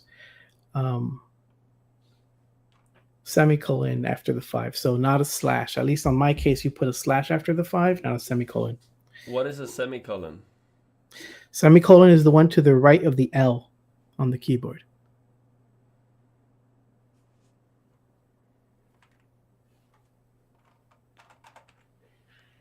Okay, let's see now. So live load shaders, live shaders. Okay, yeah, now it's green. Okay, so now let's try draw. Now it is disappearing. No, it's not working. Okay, load shader. Okay, now it's working. So now when I put the mouse on top of it, it's still 171. So it didn't change anything. Yeah, it might have a cap somewhere else, or you might have to hit load shaders multiple times, um, twice really sometimes, um, and you'll see it. But basically, at this point, you were modding one of the shaders. Um, and the nice thing is that, yeah, somebody mentioned that, but yeah, Copilot and all the AIs understand HLSL, so it'll help. I mean, I even seen it decompile shaders. It does do a great job, but it'll help you if you're trying to figure out, all those little things. Where am I missing a semicolon? What does this do?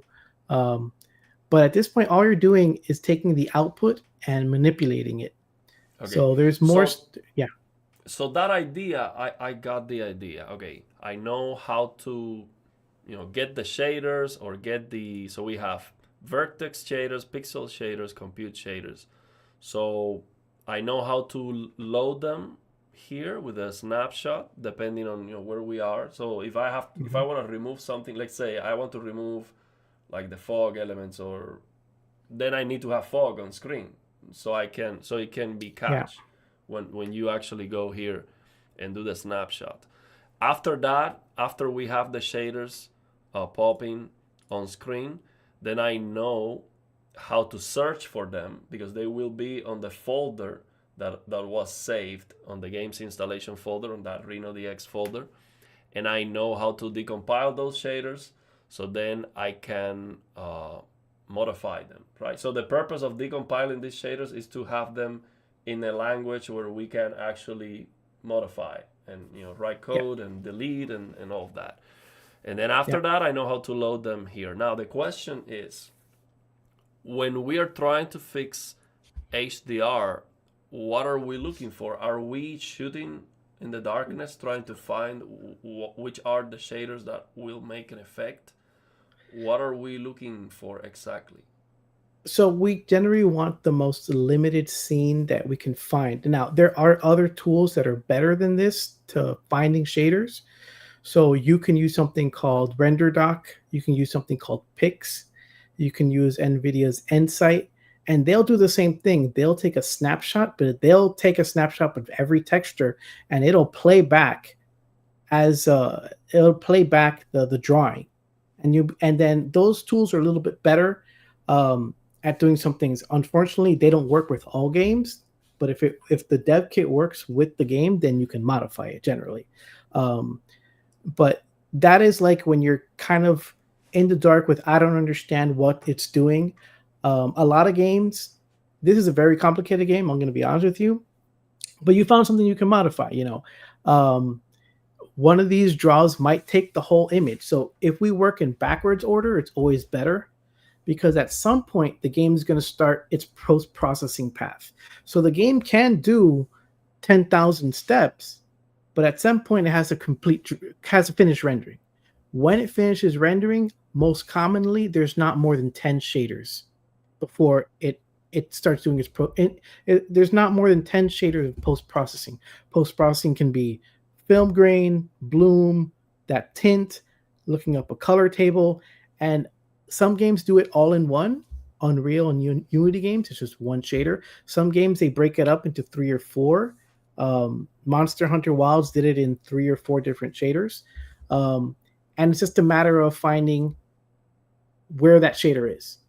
But So but let me ask you. sometimes So, the, but the other way we might do it is decompiling all the shaders at once and just searching for some things. The way I normally do it is as you're doing it now, which is working backwards.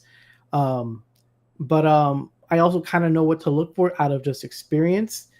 But in this case, like you should enable the compute shaders Most games don't work like this. This kind of game seems rather unique that it builds the compute shader, but most games will just have a pixel shader saying, take the render and apply post processing. You find that shader, and most of your work is done in one or two shaders. Um, I mean, if we were to look at other games, But they wait, generally, yeah, before go we ahead. jump, let me ask you. So, I know this is a complicated example, but let's say we're actually trying to fix this one, no matter what. Yeah. How? Of course, we messed everything up. Let me. Uh, so how do we So revert so you only want original pixel here? shaders. Yeah, you Yeah. only want pixel shaders and compute shaders. Okay. Okay, because this is a DirectX 12 game, it does complicate. Um, if it wasn't, I would try to get it in DirectX 11, so that when I go to the snapshot, because we haven't even talked about the snapshot view, which is the one with the magnifying glass. The snapshot view will tell you, um, basically, it'll tell you this texture is being drawn. So sometimes I will say, okay, find me the textures, because you're only looking at shaders. But shaders are in the snapshot. It'll tell you this texture with this shader written to this texture. So a lot of times I'll just say, okay, I know my game is running at 4K, then I'm going to look for textures that are 4K resolution. So then when I see that it's drawing to a 4K resolution texture, I'm like, okay, it's drawing on the whole screen. And for it to draw for every pixel on the screen, then that would likely be something to do with the render. So in that case, you'll see in the snapshot a lot of things that say dimensions. So then I would be looking for something that has dimensions of your screen resolution. There's one that's green, actually. In that shader that has the green means that is what outputs to the monitor. So in that shader itself, unfortunately, because it's DirectX 12, it has way too many SRVs. So it just lists all of them. And the way they coded this game, they said they wanted to use 92 textures at a time for whatever reason, which is kind of sloppy, but it is what it is. But I would see that, okay, you have a 3840 by 2060 texture. I would look for when does it write to that 3840 2160 texture. In this case, that's the final one because it's green. And then what shaders before that also try to write to or read from a 3840 by 2160 texture. Then I'm not looking at every single So shader. these that say dimension 3840 by 2160. Yeah. So if you were to click on some of those SRVs, you will actually see a picture of the texture. Some of them, hopefully. So And what click happens is, where? Double click on it. no, just single click on where it says resource on any of the SRVs. And hopefully, some of them you'll see a picture of it on the right. So then sometimes when I'm messing with the game, I will see the post process version of a picture and I'll find the original SDR version of a picture. In this case, I'm looking at some of them say R11, Sorry, G11. Go sorry. ahead. Where is resource? Oh, you mean here? Um, so you see your or at least where I'm seeing it, you're looking at RTVs. Uh So huh. I would want to see the SRVs. SRVs are the views of a shader. Oh, RTVs are SRV. what they're rendering. So SRVs are input, RTVs are output. But I was looking for that 4K you told me. Search for Yeah. 3840 by 2160. I don't see SRVs that say. Yeah, This one because says unknown. unfortunately, because they use a lot of compute shaders, this one's a little complicated.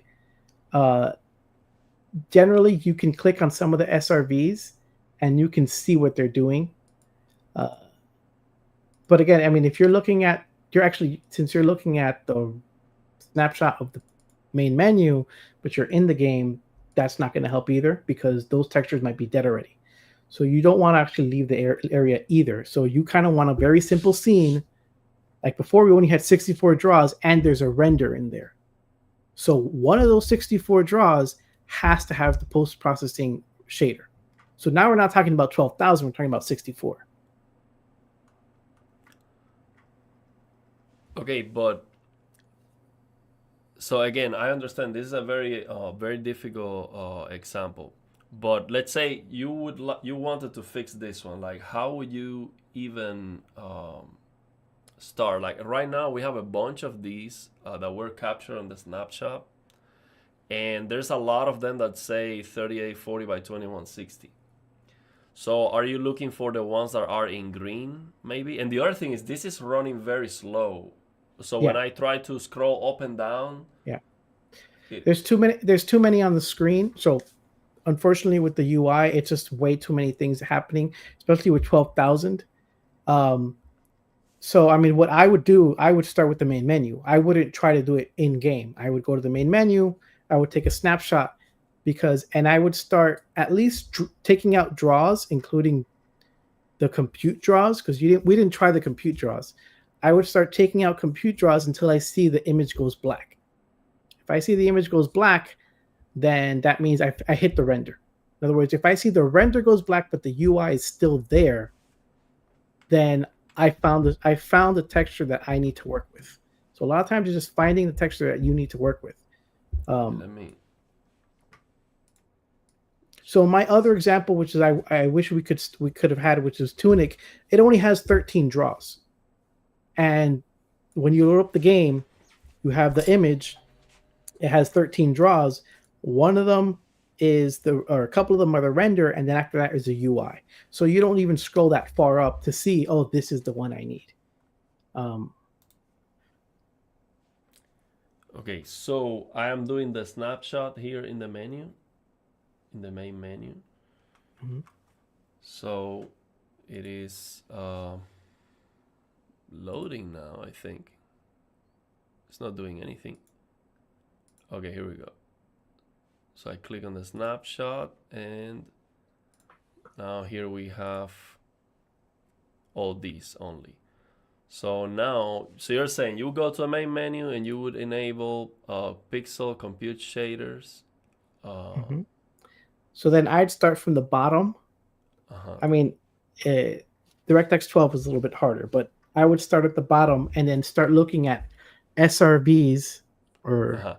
I can go here by type, so organized by type, right? So if I click here, wouldn't it? Okay, No, so you can't. It's not going to resort it, but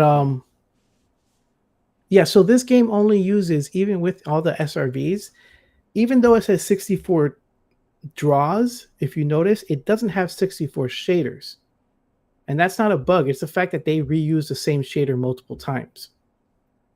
So when you scroll through the list, you will find something in green. That means that's the one that draws to the screen. So find the draw that has the green to say that it's drawing. Now go to the start of that draw, and that's draw number 63. So there's a couple of resources there. Just looking at that, I see one of them says 32x32x32. And that to me is a lookup table. So based on that, I'd say, okay, this game is using a lookup table. But what is the relationship between this 63 number here, which is the one before the end, and this list over here? Okay, I'm delayed, so I'm looking at, you have the RTV 0. So then let me share with you, present this screen, see if you can see it in real time. Okay. Because we are struggling here with the delay. So I'm going to present. I'm going to share my screen. I'm going to share the entire screen. I'm going to share this one. Let me maximize this for a moment so I can see well. So share screen. I'm going to share this game window. Share. And now you should be able to see this in real time. Okay, I see it. Okay. You see it? Okay. Okay.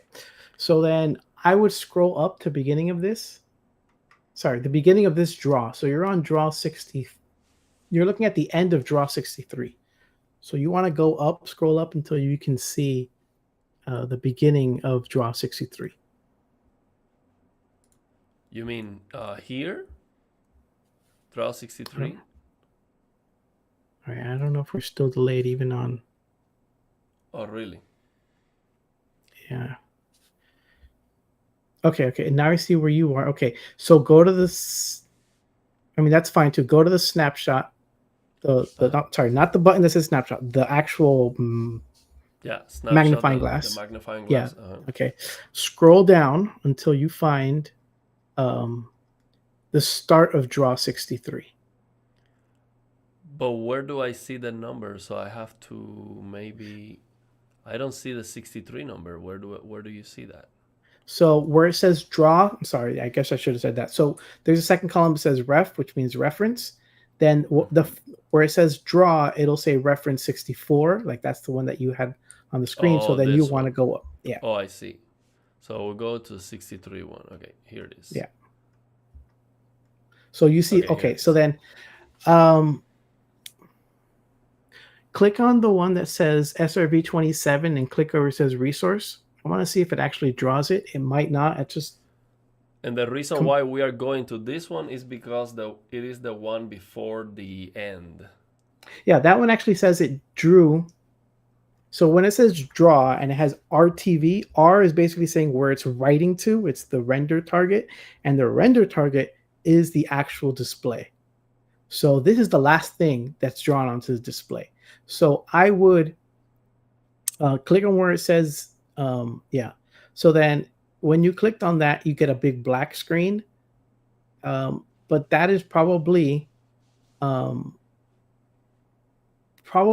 of the renders. So I wouldn't be surprised if either that's the UI or that's the render. So then I would look at that shader, I would decompile it, and then see what happens when I start modifying that shader. So I might look at that shader and say, okay, I see it's pulling from this many textures.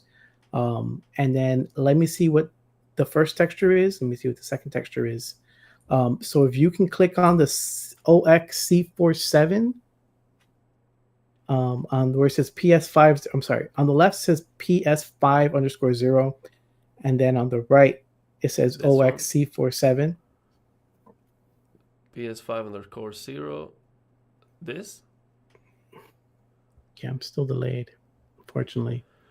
Okay, so then that, when you click that, that's the shader view. Okay, Oh, so then PS is pixel shader. Shader. Pixel shader, yeah. The pixel shader view. So this is what we modify. I don't know if we modified that one, but just looking at that shader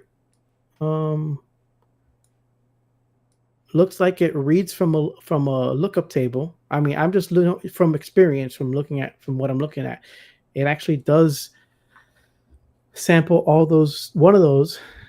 So then what you can do with this shader is go to the decompilation, and I would look for certain things. Right now I can see it says T89 in there and it says T88.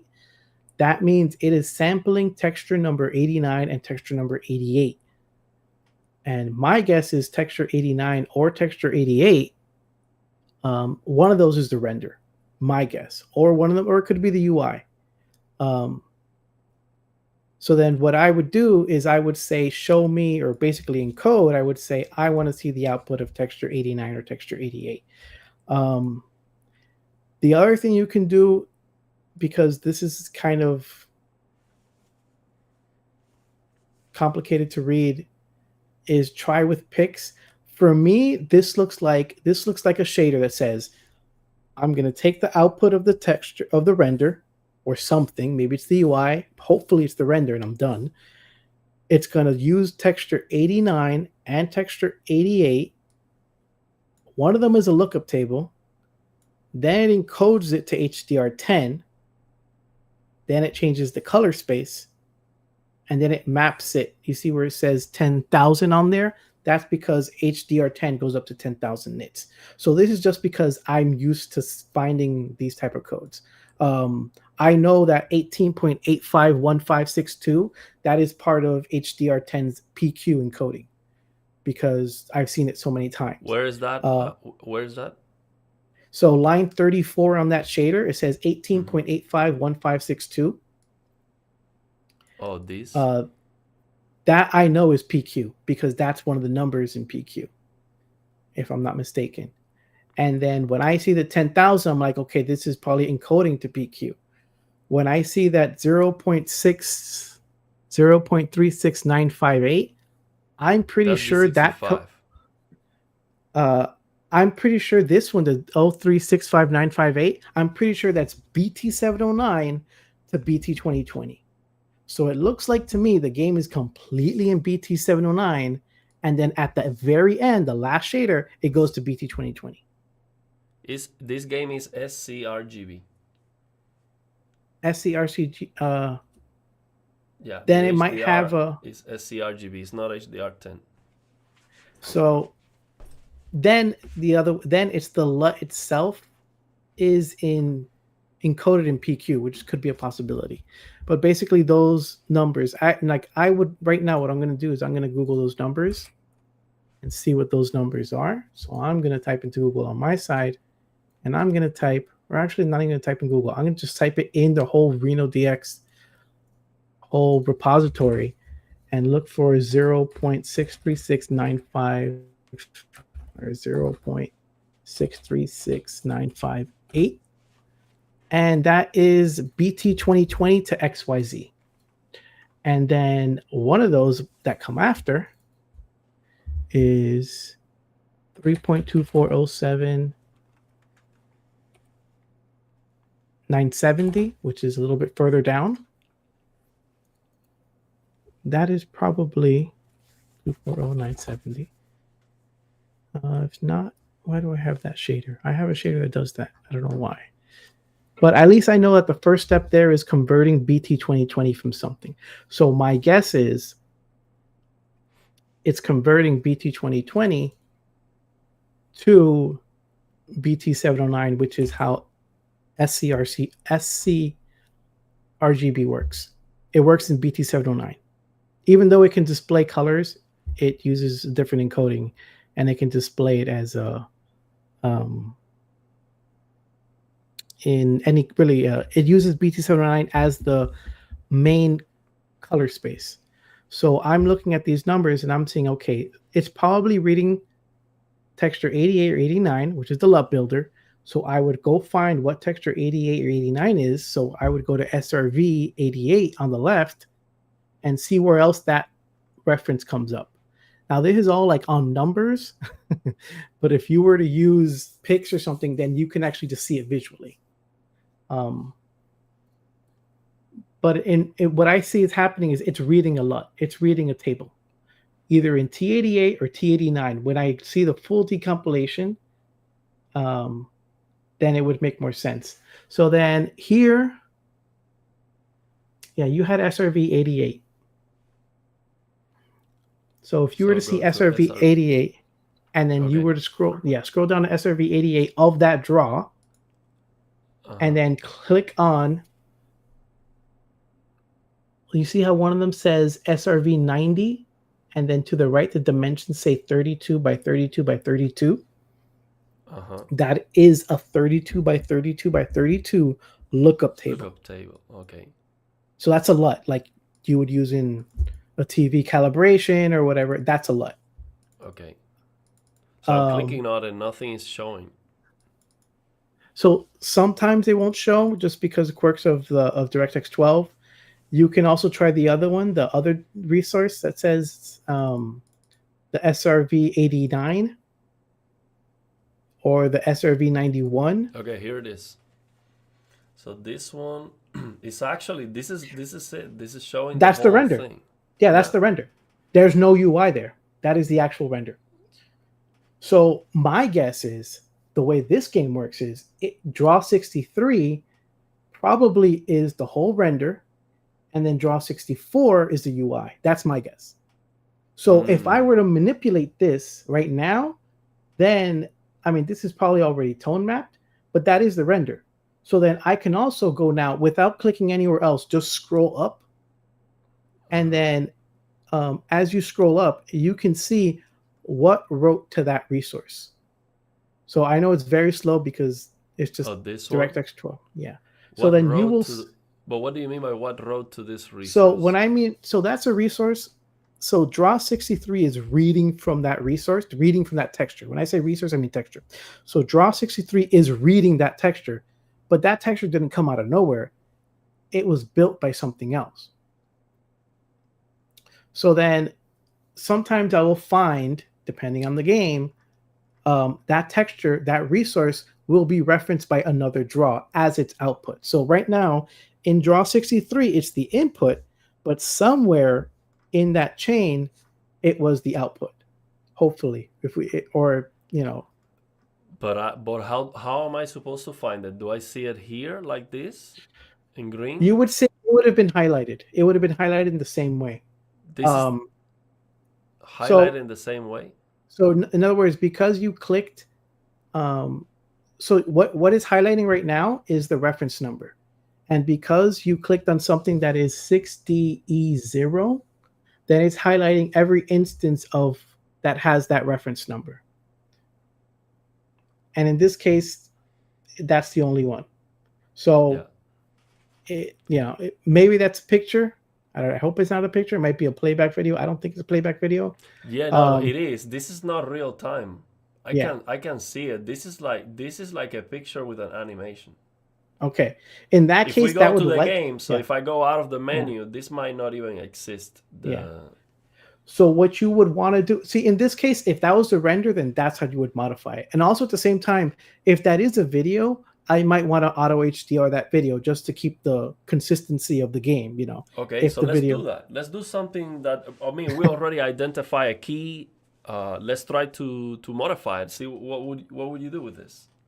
Okay. So if I wanted to say, so let's decompile that Before shader. I'm sorry, before we Yeah. do that, can if I go back into the game, can we know if it's not in the game render, if it's a picture? Is that a way to verify that?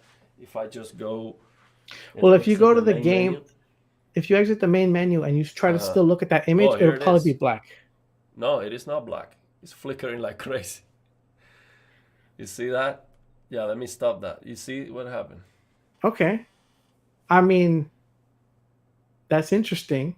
It flashing super bright in front of me. That was max Yeah. out brightness flashing. So here's another thing. What shader is that? So go up to the shader, the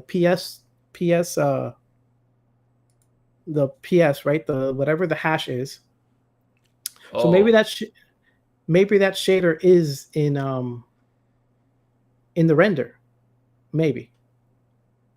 so the hash is this zero That's the one. that's the resource hash, but I mean the actual shader. So every shader has a vertex shader, which we don't care about right now, a pixel shader, resources that it reads, input, and where it writes to, RTV, output. So this shader, it's outputting, and I mark green the display. So I know this is an important shader because it's writing to the display. It's not something happening internally, whatever. It is a shader that writes to the display. So sometimes this same exact shader, which is the if you go up, the one that says PS50, sometimes that shader may be used again in the main game. So what I would say is scroll up to PS50 to where it says the name, the hash of the shader. Not you're looking at the resource. Right now Oh, you're looking at I see what resource. you're saying. Yeah, so the PS50 is Yeah. this one. So the shader itself is a C47EF95F. That is the shader. That shader samples or reads texture 89 and outputs it to the display. Okay, let me copy this so we can compile it. So this one 0 0x 747. Yeah. So now it kind of you understand why we decompile all the shaders at once when we're working, like when you're doing a full workflow. But I mean, the full workflow is Visual Studio Code, and it's a little bit more effort for that. But the idea here is we found the shaders of interest.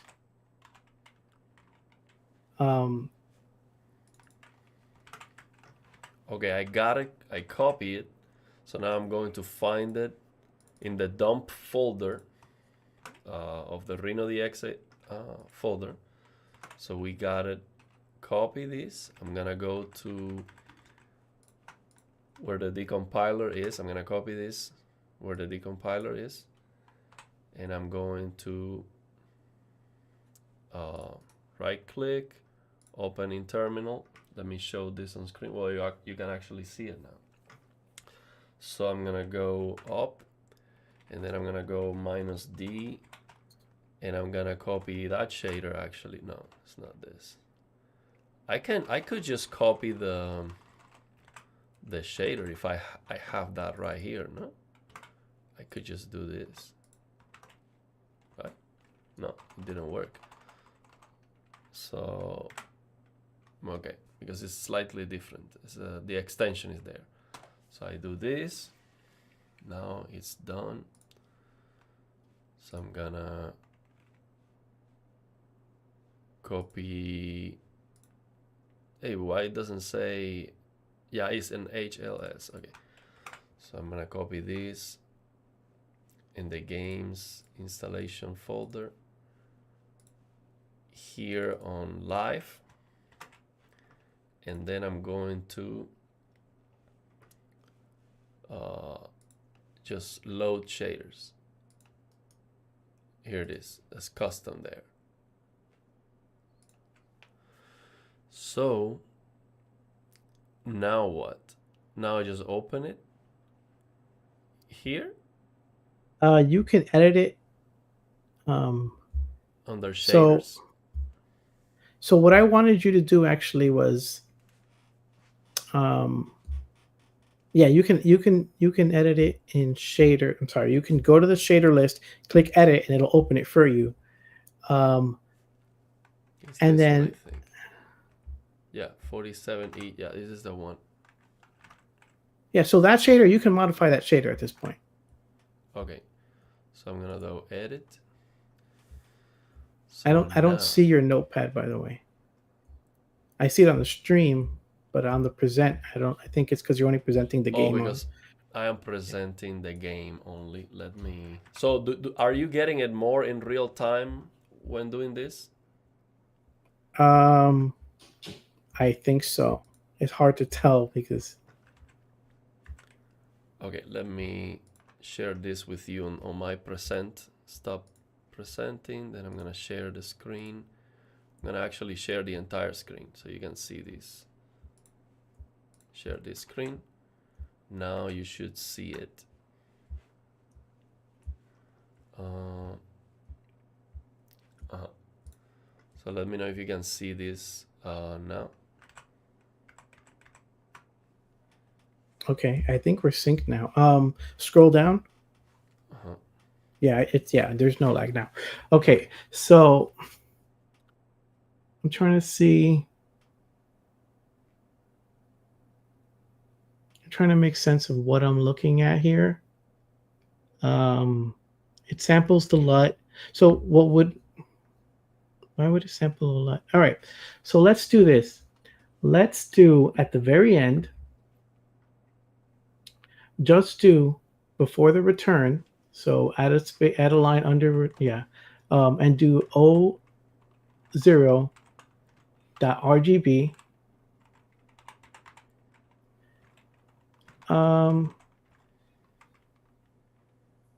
Actually, no, do O0.R equals 0. So we're going to delete the red channel. There's going to be no red. Okay. So that's going to be a very clear way to know if it's still running. That shader is still running in the game. So semicolon at the end, yeah. And now save it. You don't have to close it. Just file and save. Oh, just okay.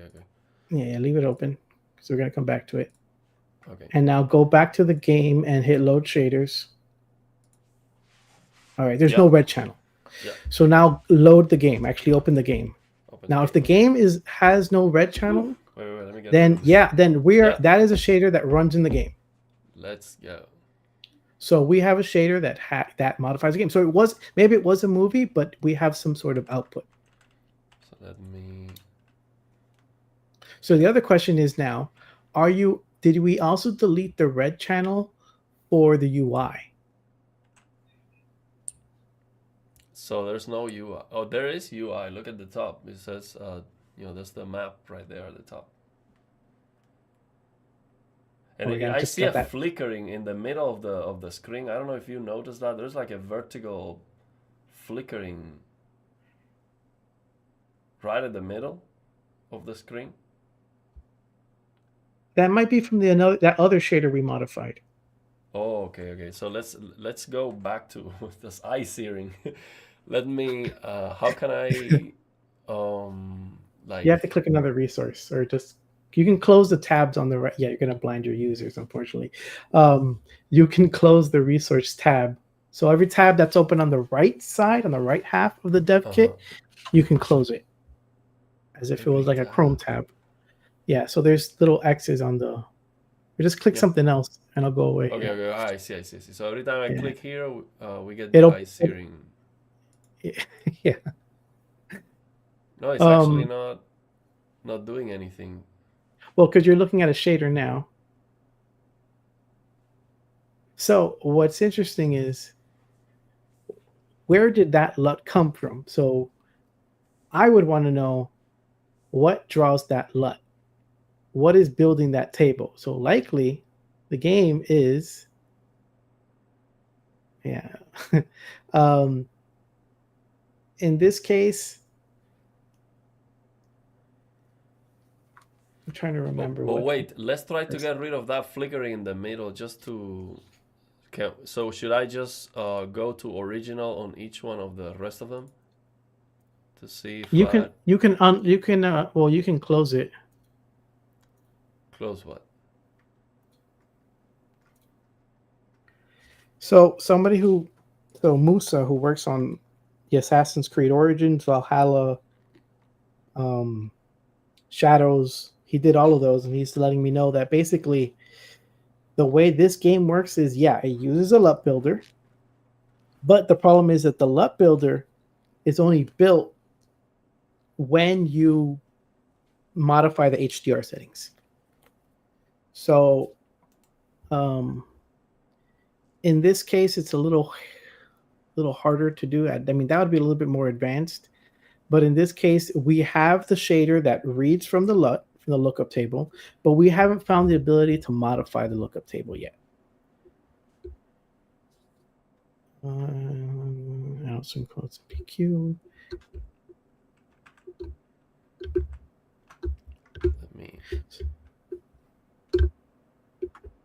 So in this case, this game is a little bit more complicated because of the way that it works.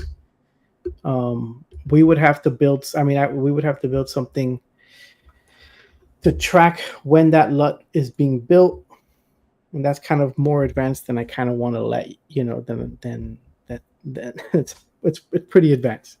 So that would be like decompiling every shader, typing in the code, seeing if that one works, and it just gets a little hairy for what we're doing. But at least in this case, you can see that we are modifying the shaders. It's just not a very good example for your first mod. It's just, I'll be honest, it's not a very clean one. I mean, we can pick this up later, and maybe I can download this game and I can show you how I would, finish it. So But let me it's see. basically, yeah. Let me Go see ahead. if I understand. So the problem is we found the shader that does the final draw, but this is reading from a lookup table, and we Yeah. would need to find that lookup table, then modify that. So then Right. this. So there's a shader that builds the lookup table, right?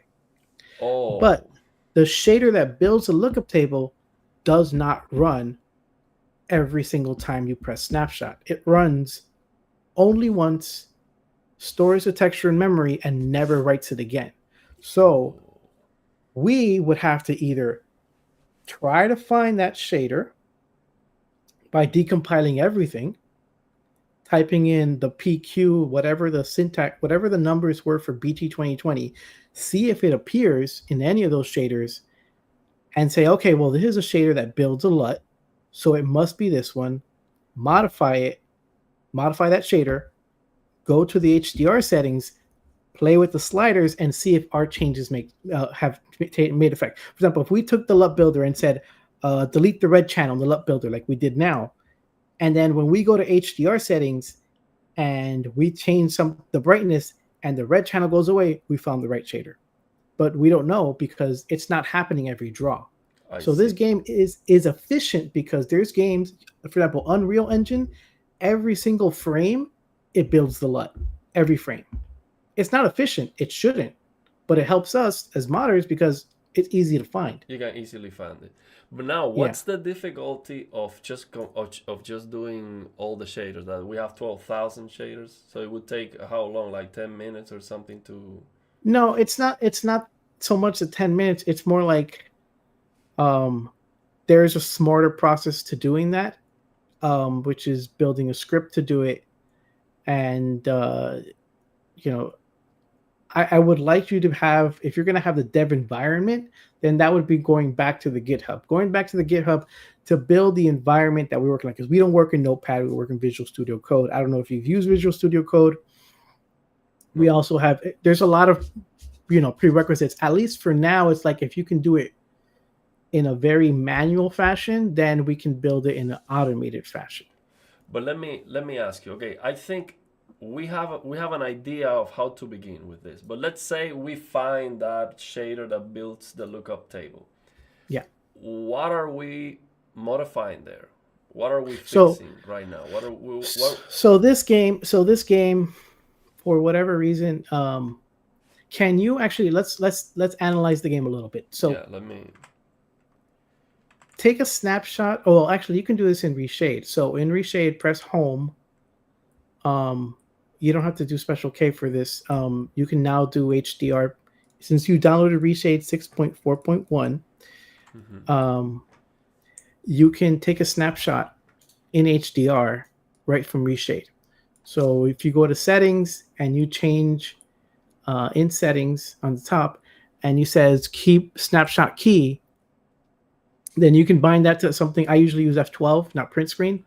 And then it'll save a snapshot. So I'm sorry, right after it says, right there where it says print screen, you can bind another key to take a snapshot. Also, we probably want to take a snapshot with where it says the third checkbox, which says save separate image with overlay visible. And then, so when you take a snapshot by pressing print screen or whatever button you want to bind it, it'll take two. It'll take the actual HDR snapshot, and it'll take it with Lilium's analysis. So we'll have a clean shot, and we'll have something that's, that's not, that we'll have a clean one, and we'll have one that has the analysis. This game probably, let me see what Moose is letting me know. This game probably might have a black floor that we might not like. So actually, that might be interesting, because if the game actually uses ACES in code, we might just find that black floor and just set it to 0 or 0.00001 or something like that, because it'll be in the code. No, this game definitely has a black level raise. Yeah. If I go to the darkness, it's very clear. I mean, we almost never have. The only thing that has perfect blacks on this game is the UI. Aside from that, you go to the darkness and it looks washed out. You see, it's always raised, no matter what you do or where you go. It's always like that. You see, you're in the shadows. You will never see anything close to 0. Yeah, but I mean, in this case, at least, I mean, I'd rather you find something simpler to mess with, in the sense where we also have to build your dev environment, which is download Visual Studio Code, set up the repository, because right now you don't have access to any of the RenoDX functions. So you're just writing in Notepad, but I wouldn't ask you to write all the BT 2020 formulas and stuff like that. We've already written that out. You know what I'm saying? Okay. So it would be a matter of finding a way of bridging. So yeah, I understand. I have to get more the tools and the setup and everything. But what I want to understand is once we find the key, okay, here's the shader that modifies, that creates the lookup table. It does that one time, and then that's why it's difficult to find. But let's say we found it and we identify the issue. Well, the issue is the game has this black level race. I don't see any ugly color tinting really. It's just the black level race. We see black. We see in this game perfect blacks when you see a butterfly flying in front of you. That's the only thing that has perfect blacks in the entire game. Like some particle effects have perfect blacks and the UI. Aside from that, the rest of the game is always race. Um, and the thing is, most of the game is, super bright all the time. So most people might not notice that this is an issue. It's not a big deal, but the contrast is definitely not great. You look at this, a super race. Um, so you're saying that after finding that shader that builds a lookup table would be just saying, hey, just give me perfect blacks and that's it. Just fix the black floor. I lost your audio. Wait. I cannot hear you. Hear me? Okay, yeah, I can hear you now. So basically, we don't, it doesn't make sense to reinvent the wheel in the sense where we've already modded over 50 games, so we've already have a library of functions. For example, even in this game, I'm pretty sure, and Moose is pretty sure of this too, that the game is not accounting for the 2.2 gamma, because when you play a game in Windows HDR, it decodes it as sRGB, but SDR was in 2.2. So this game likely needs that gamma correction. So then likely what would have to be done in this game is make a gamma correction. So then we have a function that literally just says take zero, so like o0.rgb equals RenoDX correct gamma o0.rgb, and then you're set, and then you're done. So you uh, already have the correction from sRGB to gamma 2.2. yeah, we have that as a function that you would plug in. But the problem is that how you're working now with Notepad, you don't really have access to the RenoDX functions. You haven't pulled the repository onto your hard drive. That would be, I think, a step two, Okay. because that would be basically, okay, now I understand what I'm doing. In other words, you understand that we're taking shaders, we're decompiling them, and we're adding code, modifying code. We're loading it back up, and we're having the game take our changes. So now I don't want to ask you to do all the BT 2027, PT 709, all that stuff, and Yeah, the correction is ACS. done already. It's It's not worth done. spending time on that, of course. Yeah. So then the thing is, the next step would be, okay, so now how do we integrate all this library, this whole set of information, onto your computer? So now that you can modify one shader, in this case, we didn't. I mean, even if we were to find the shader, I'll tell you honestly, we wouldn't even have the tools to make it fix, because we would have to add the library in anyway. You know what I'm saying? So in this case, we still, we reached the point where I feel like I needed you to understand how we're going to modify stuff. Um, and then next step would be, how do we take everything that's already been built and add it to the game? So everything Okay. in sense where, yeah, everything like, okay, how do we convert from BTs? Because this game is probably ACES, so it probably has the ACES hue shifts. So we would have to find the shader, and like I would rather have this game so I can look with you, because doing it over this way is a little, not a little, it's very, convoluted. Because I would love to be able to say, okay, I see what you're looking at. Now look here, or I found it here, or check this out. But over the stream, like this is a little bit more chaotic. Um, but at least I feel like you understand what we're doing. We're taking a shader, we're modifying it, but now I feel like we can add in. Okay, now let's add stuff. Let's fix the 2.2. Let's separate the UI, or let's see, let's find where the LUT builder is, or stuff like that. and then we can add the function. Ideally, I'm going to be honest, I would rather you find an easier game, unless you're very adamant about this one and really want to see this one done. Um, but that's something that, maybe we could find another game that we both have in common that would be easier to mod, or something that's, you know, I mean, I would say Tunic is probably the easiest example. But the thing is, Yeah, I'm not worried about the difficulty because at the end of the day, you are going to do it. I just need to understand what yeah. we I have to mean, do. but it's the same thing we're saying. Like, if you don't know how to ride a bicycle, I wouldn't put you on a motorcycle. Which is like, you're not gonna. I You get it. gotta learn. You gotta learn at your level so you can clearly understand concepts, and I don't have to distract you with other things because other games don't have luck builders. So, for example, Tunic is just uh, Tunic is take the color and chop it off at one. So chop it off at SDR. And all we do in code is say, let me erase this line of code and look at that, we have HDR. That's how easy some mods can be. So let's This is, do this. Let's yeah, do this. And again, I want to be respectful of your time. Today we took you, I mean, all your time completely. I really appreciate you going through this.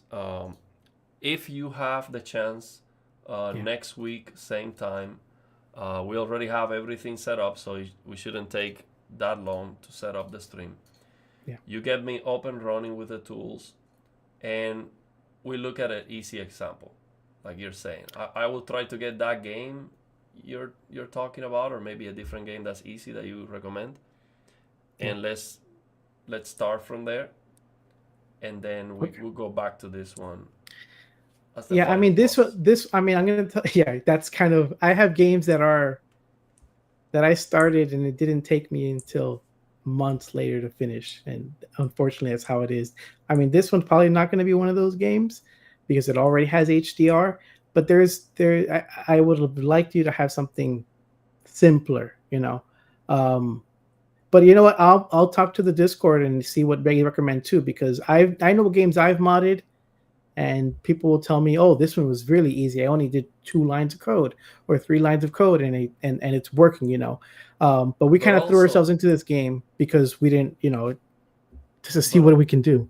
but Yeah, also, I think even when this one is difficult and we might struggle and it might be a bad example to begin with, but we are yeah, actually contributing because this one hasn't been done. yeah, So we are. yeah. I It's get it. not only me learning. This is okay. We now have a new game. See, Yeah, and maybe a new game that's super difficult that others would not be able to do. Only you. yeah, So yeah. I mean, there's some games that are like that. But I mean, if that were the case, if we were going to go full on with this, I would need the game on my computer too. I mean, it would make more sense, I just see. so that would work out a little bit better that way. Um, But I mean, I don't have a problem. I didn't think, I'm gonna be honest, I didn't think we're gonna get very far today because everything is like class.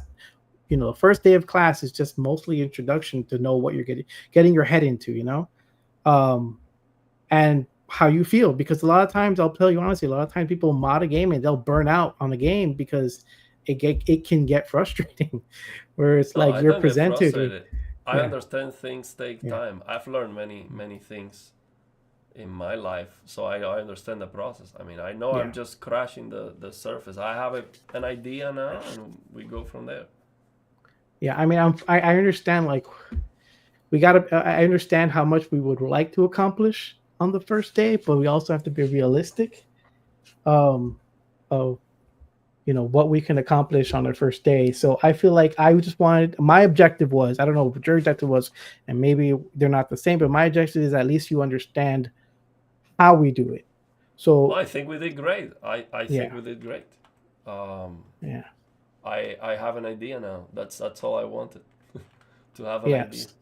So it's load the dev kit, dump the shader, decompile the shader, modify the shader, load the shader. And then the hardest part obviously is, where is the shader that I need to modify, Um, maybe the next time, I'll try to figure out maybe the next time I'll show you the other ways of finding the shader, which is using Pix, using RenderDoc, not just my dev kit. Because sometimes I will find the shader in another program because those other programs are built better for finding stuff like that. And then I say, okay, I know this is the hash. Let me go to my dump shader because I already dumped all 10,000. Let me go to my hash and let me just modify that shader because I already know what it is because I used Microsoft's DirectX, diagnostic tool, which is Pix, to find what I need to find. And then I'm not looking so crazy everywhere, for stuff. And then Yeah, sometimes like you games are were easy. saying, you search Yeah. for these specific numbers, and you have that tool to search through all the shaders Yeah, and find. That's Visual Studio Code. That's how I do it. So then Okay. I would want to set you up with Visual Studio Code and do all that. Um, and that's Okay. kind of, yeah. I mean, Well, I'm good with if chat wants to ask questions. Uh, yeah, I so mean, we that's what have I was gonna say. So let's do this. If we have a chance next week, let's come back and let's get me set up with the tools I need. Also, people who want to follow along the journey. Ultimately, I want to figure out how to do it, and I will put together these in a video in a more, of course, more short way, so more people can figure it out. And that's the yeah, goal. The goal is to create the army to fix more games yeah. because I I don't mean, have time to fix many games. no, I get it. I mean, you changed the one of the shaders to make it red. That's kind of like, that starts something because somebody's going to be like, oh, that means I can get rid of this annoying thing in the game or whatever. And Yeah, I can it's just you can do whatever. That's kind of the whole potential. You're not limited to just Yeah, that's post why I processed like effect. Yeah, I was using the shader toggler to remove UI on the fly with a hotkey, which is something I really like in some yeah. games. I just get rid of it and then I just pop it back in when I need it. I use that a lot. So then the evolution of that, the next step of that is saying, well, these are the shaders that do that. So what you're doing with shader toggler is taking just the O0, the final output, and then doing something to it. But when you have the whole, I mean, you saw that whole a bunch of code, a big bunch of lines of code, and be like, no, I want to modify something else with it. So that's kind of the difference. Some things you can get along with. You can get along with doing it after it's drawn, and some things you kind of have to get into the shader and modify it. Like that shader that we had now, we could have always say, okay, we took out the red channel, but you could also have done other things. You're saying because it sampled that other shader, it sampled that other resource and say, well, I want this resource to be this much brighter than the UI. Or I want the UI to be dimmer or whatever. If that was the case, then it would be in that shader. So even though that shader didn't give us the LUT builder, that shader does allow us to say, I want the game to be this bright. So if you say, I want the game to be twice as bright, then on the next shader, you say, I want this to be half as bright. And then that makes the UI half brightness. I mean, in this game, you have a UI slider, but not all games have that. So that's kind of Yeah. what we would have done if the game didn't have a UI slider. We would have said, I oh, mean, that's something great for burning protection. And that's amazing. That's something I always want for native HDR. Especially when you're doing something like an auto HDR trick or something where the yeah. UI is max out brightness all the time on screen. That's a deal And, breaker. and even in some games that don't let you control that. I mean, I was watching something on Netflix yesterday. It's not a game, but it was Netflix. My wife and I were watching a movie, and the way she has her subtitles is Netflix default. And we were watching a movie. It's a dark scene. It's an OLED screen, but the little subtitles on the bottom of the screen just lit up our room. Yeah. And then it's just distracting because it's Yeah, so yeah. bright. It breaks the It, it, immersion, it ruins the and scene. And I'm it like, why also is this so bright? affects your eyesight. It gets used to low light so you can see better near black. Now when you get blinded, then it breaks that, so now you cannot see Yeah, well in the dark scenes. yeah, And that if that happens on the game, it's not great. So let's yeah. go read some of the comments, so we can finish the stream, Okay. and then we can come back come back next week and keep it rolling. That Yeah, sounds sounds good. good to me. Let me get your face cam fixed. Let me stop presenting here. Stop sharing. I'm gonna get you on stage only. There you go. No, let me keep it. That's also a question for the chat if they have any questions. If they, I mean, from what they saw, there was also another question. Let me see if I can answer Dan's Okay. question. He said, okay, so as games go, color shifts do not have to happen, assuming the math is correct. Most games do this poorly, then. Is that why we see oversaturation and gamma shifts? Sometimes oversaturation is just a choice. Basically, there's no real reason when you change, when you apply a tone mapper in HDR. So if you use ACES, sometimes there's no reason for extra saturation. They just choose to do that. Sometimes it's just a process. So people who don't know how to, and that's not their fault really, but developers that don't know how to make an HDR presentation, they'll just do what's popular. So they'll find a solution that everybody uses, and then that solution might have, as I was mentioning before with ACES, have a baked look, have a high contrast look, and that's kind of what they're stuck with. And some games, I mean, I've seen it. Games that support HDR, or sorry, games that run on UE, on Unreal Engine, even to this day, don't ship an HDR output, even though they could, because they probably don't like the way that the default HDR ACES output is saturated.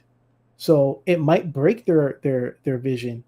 And then these developers might say, well, I want to ship HDR regardless of how it looks. I think Lies of P is one of them, which somebody dropped in the chat yesterday or today saying the SDR looks different than the HDR. The HDR actually came out less saturated than the SDR, but they weren't able to make that saturation match, so they got a mismatch. In that case, HDR was less saturated. But then again, why does it happen? Again, that happens because the tools that people use don't allow them to create what they probably intended to create. So they're kind of stuck with whatever is popular, which is ACES. So we have here Maratax TV who have been working on some of the RenoDX mods. So he's saying it was not easy to get started. And of course, we learn something new every day. Feel like I learned a lot today, and we got started. That's the most important thing. Yeah, that's Mar is actually, he has a lot of mods, like a lot. And he's always in the chat. I think he asks me more questions than anybody, and I have no problem. He's always in Discord. I have no problem answering the questions. And it's just how it is, right? I mean, it's not an easy thing, and somebody has to start somewhere. And yeah, as he says, he still learns something new every day. It's just new game comes and something different. We've invented so many things because he brings me the weirdest games. It's just how it is. It's like, why does this game do this? It's all weird, but we figure it out and we create a mod, and it's always fun. So Kryptonic asks, can RenoDX can also be used to remove chromatic aberration and film grain? Yes, that's actually the film grain aspect I touch on, because when I worked on Starfield, one of the first things that we noticed was that the film grain was what raised black. So the way film grain is supposed to work is that film grain is supposed to be, the way film is supposed to work is film is supposed to be dots on the film. So film grain should only work to lower the brightness. And the way they did it was they said, here's the image and apply something on top. And what happens with that is it raises black. So we had to take the game and we wrote a new film grain for that game. And of course, if you can add something to film grain, we can always remove it. So that's usually where we find the post process. So post process means the game is rendered, the game has been outputted, and now they add their extras. They'll add the fisheye effect, they'll add vignetting, Can we they'll do that add on film grain. GTA Yeah. 5, the enhanced edition? Can you remove the film grain and I chromatic haven't, aberration, all that? probably, Film but I grain, haven't. but chromatic aberration. I think, And lens distortion, I think. Or yeah, fisheye lens or distortion, whatever. it's fisheye. Yeah. So I think, for those games, so we messed with Grand Theft Auto 5, but the problem is we were kind of looking at it from an HDR aspect. So we were looking at trying to add HDR to the game, but if it's just modifying shaders, then that's probably not a problem. Because the problem with modifying GTA 5 was trying to add HDR to it. But to get rid of film grain, you don't have to add HDR. You just have to tell the shader, don't do that. That's basically it. But can you get rid of chromatic aberration in GTA Yeah, 5? so chromatic aberration would be takes the render. What chromatic aberration does is it says, okay, so this is a pixel shader. So the pixel shader says this is the render. For every pixel, chromatic aberration works by checking the pixels next to it and then adding red or blue based on a distance that's set in one of the variables in the shader. So we can go to that variable and say, well, set don't add that line. We'll find the line and then we'll just comment it out. I did a game today and I got rid of the lens flare. So it had like a lens flare effect. It was Dying Light 2. I was working with Dying Light 2 and it has a lens flare and all that. It was just one shader. It's 5 lines and the shader says take the lens flare from the texture and add it to the render. So I went to the last line of that shader and I said add nothing and there's no lens flare. I see. So, see, Dan's asking, I see, are there any games you can think where the HDR actually looks correct, color accurate? Then I assume they'll be restricted to proprietary engines. Yeah, and so basically that's kind of true because if you know what you're doing, then you're not using the popular tools. That's just how it is. So either you author everything knowing, so let's say the most popular one is ACES. So either you use ACES and you factor that in to create what you want to create, then your HDR will look fine. But you have to do the effort. So for example, Larian Studios with Baldur's Gate 3, they made some custom thing to lean into or to work with the hue shifts that ACES does. The other example is Alan Wake 2, because one of the developers that worked on Alan Wake 2 is one of the developers that worked on Starfield Luma. So he knows what he's doing. It's Pumbo. Pumbo knows what he's doing. So then a lot of those things where it's like you need somebody who knows how to make the HDR, who's not just copy pasting stuff that's online. I mean, if you don't know it, that's what you're going to end up doing.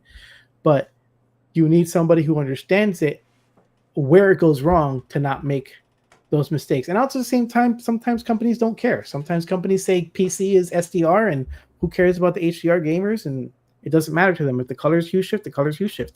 So sometimes it's not even a matter of saying that they don't know how to do it. Sometimes it's like it's not worth the time of telling you're building a solution to account for that hue shift.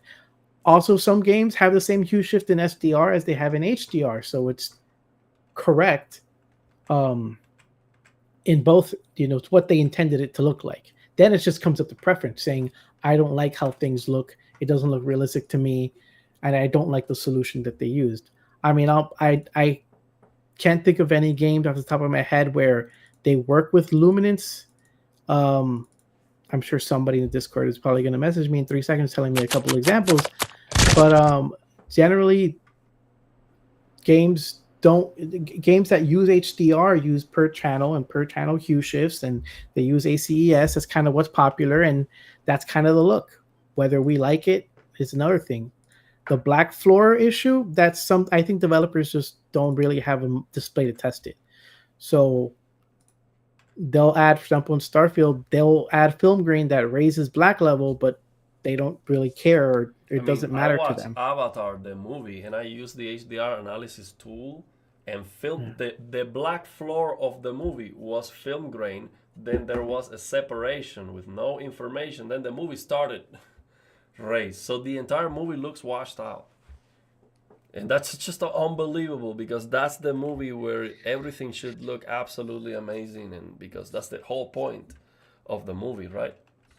Yeah, but I mean, that movie has a lot of digital effects.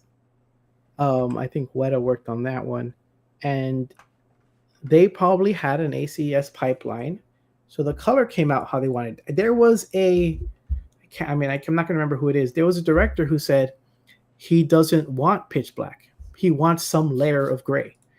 I don't understand That's it. I wrong. don't I'm agree with sorry. it. You I are mean, but absolutely then, wrong. It's like saying, I do not want your display to have all the contrast. I want but to that's the ruin other, the contrast of your display. but that's the other thing, which is sometimes these movies aren't made for watching on OLED. They're made for watching on a theater, and theater has less peak brightness than an OLED does. Like Yeah, it theaters are is bigger. true, but even on an LCD, because I hear that argument also, Yeah. oh, games have raised blacks because most people have an LCD or something. Even on an LCD, when you raise blacks, you're lowering the contrast of the display.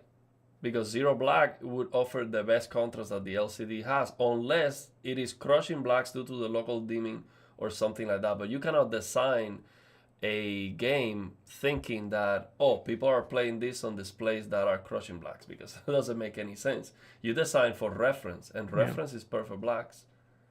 Yeah, and then that's the other thing, which is who's testing. I mean, I don't agree that you need to have a reference monitor to test it. There's actually a lot of games that have like what Lilium has, which is the color um, analysis, and I'll see it in code. They'll have histograms. I don't enable them, but they're in the shader code, and it says use a histogram, and which means analyze the color output. Cyberpunk is one of them. Cyberpunk has a histogram analyzer, and it will paint things on the screen a different color based on its luminance. So they did do something, but So they now, still have raised black. what do you think about this thing I did here? I'll show you some. The colors are wild. I juiced it up. Okay. This game doesn't support HDR. This is the major Paint the Cactus add-on, and I'm using the Pumbo Advanced Auto HDR with some settings here. So try this. This game works. There's a RenoDX mod for this game. So download the mod for this game, and you will see. Like I can see it. I already know what to look at. Some highlights are just white. It looks good, but I mean, inverse tone mapping is not horrible. It does work for a lot of games, but it won't add detail where there isn't. So like the blown out white on the TV screen Yeah, there. there's blowout. For example, here, Yeah. that's blowout. That's blown out. I'll show you Yeah. on a different. I noticed that. I noticed that we are losing details that should probably be there, like here on these reflections, these big reflections here. So maybe we could download the mod and I can kind of tell you why it works. And that mod is only 2 files probably. That is modifying the LUT builder. So if you were to get the add-on for that one, and I can kind of, because I haven't explained to you what we're going to achieve. Yeah, that's blown out right there. That What? white on the red. When you're looking at the sky on the left. This one. But basically, yeah, I'm super delayed. So then any reflections on that red thing is on the red building. Yeah, this red thing is blown out. Yeah. It's blown out. So there's the edges of it are blown out. And the sky. So if when you're looking at the sky, when you're on top of the building, it's just desaturated white. So the buildings in the when you're looking at the sky that's white, they have no color here. Yeah, I'm still on the delayed stream, but basically, inverse tone mapping can boost brightness, but it can't add detail. But yeah, if you were to try this game with the mod, you would see a difference. You would definitely see a difference. Let me see.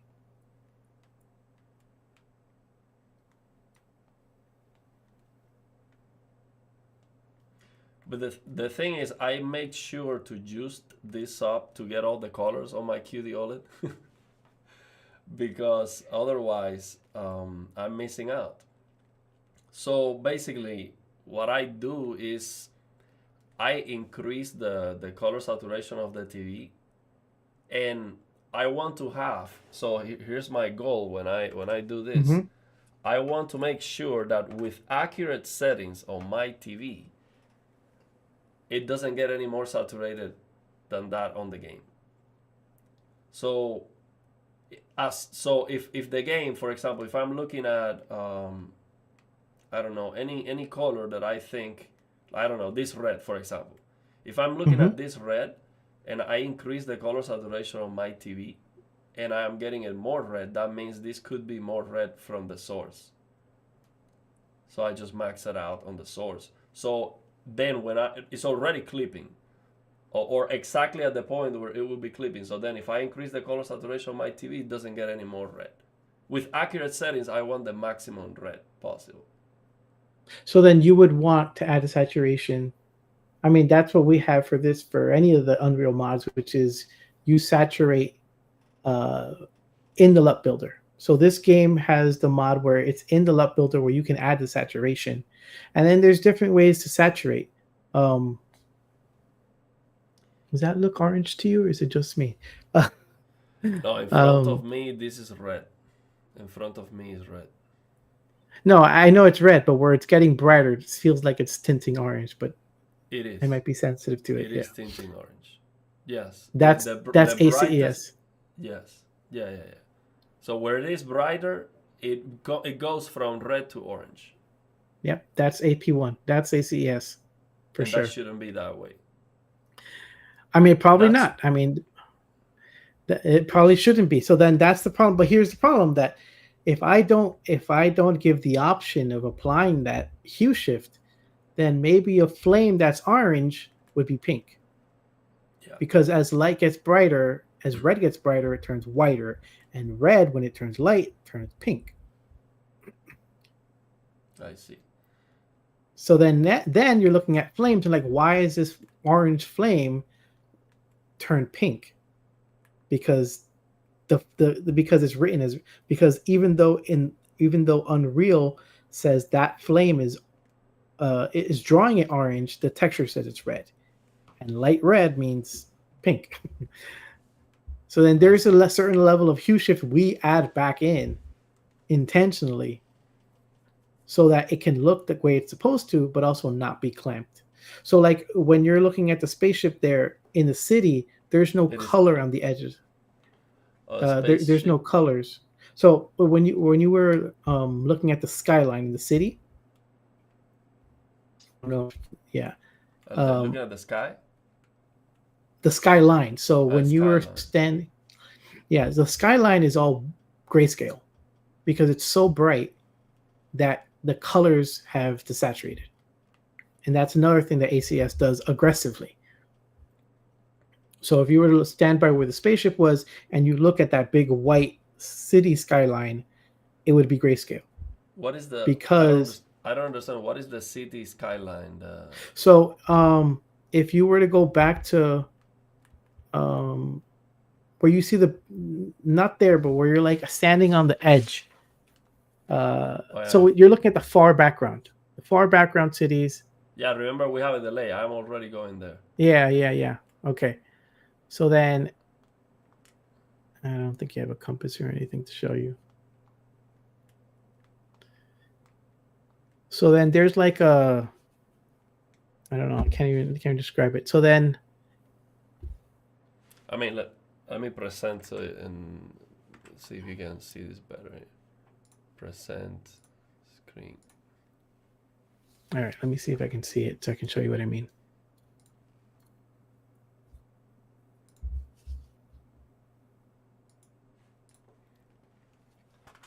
Okay, now I see what you're seeing. Okay, so if you were to turn around,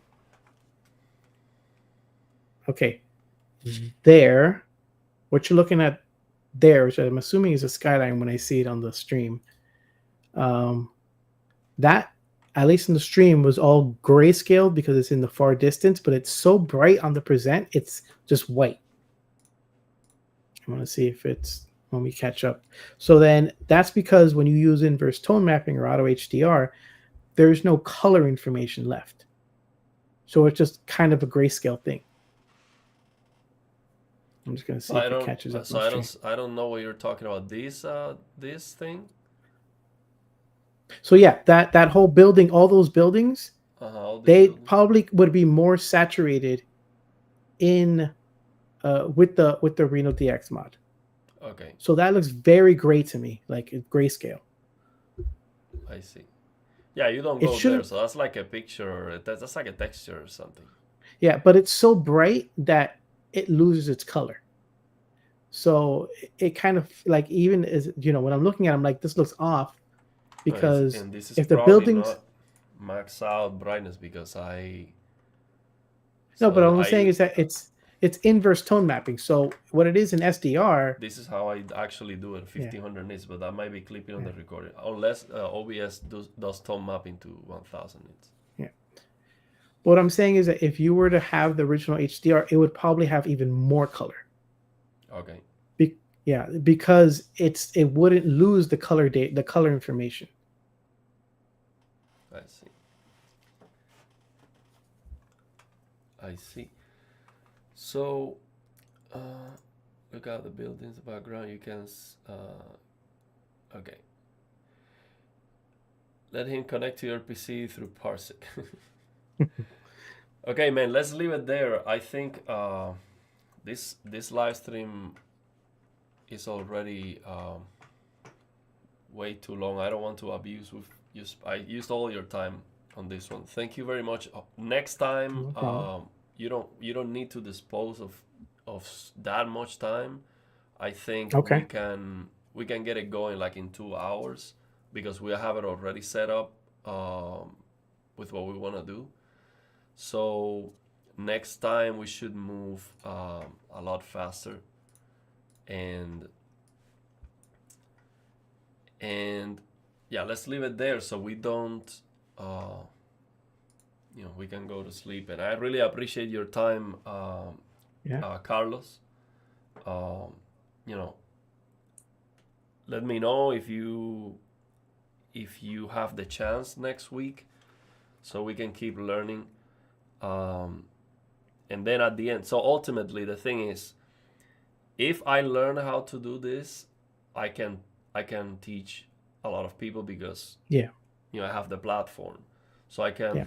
can basically transfer your knowledge, your legacy, um, to more people, and then we can get more games fixed, and we can help more people to contribute. So I Yeah. think I this mean, is and if anybody really wants to, continue on, the Discord is always there. I think any of the mods have the Discord link. Either yeah. I Send me helped. the link, and I will have that on the description Yeah. of the video. Yeah. So then I think it's on the repo. It has a Discord link. And then basically, if anybody's interested, if you have any programming experience, it probably won't take you that long to get started either. Because if you already have a development environment, a programming background, then it's just another C++ or C file or JavaScript or whatever you're used to file that you're modifying. And then it's just, there's a bunch of people. Even, I mean, people who watch your channel are on the Discord, so it's a good overlap, and we have a lot of that, common group. So yeah, join Yeah, the Discord and be free. Feel free to ask any questions, and it's all free, and you don't have to pay for any of this. sounds good. Well, thank you very much, man.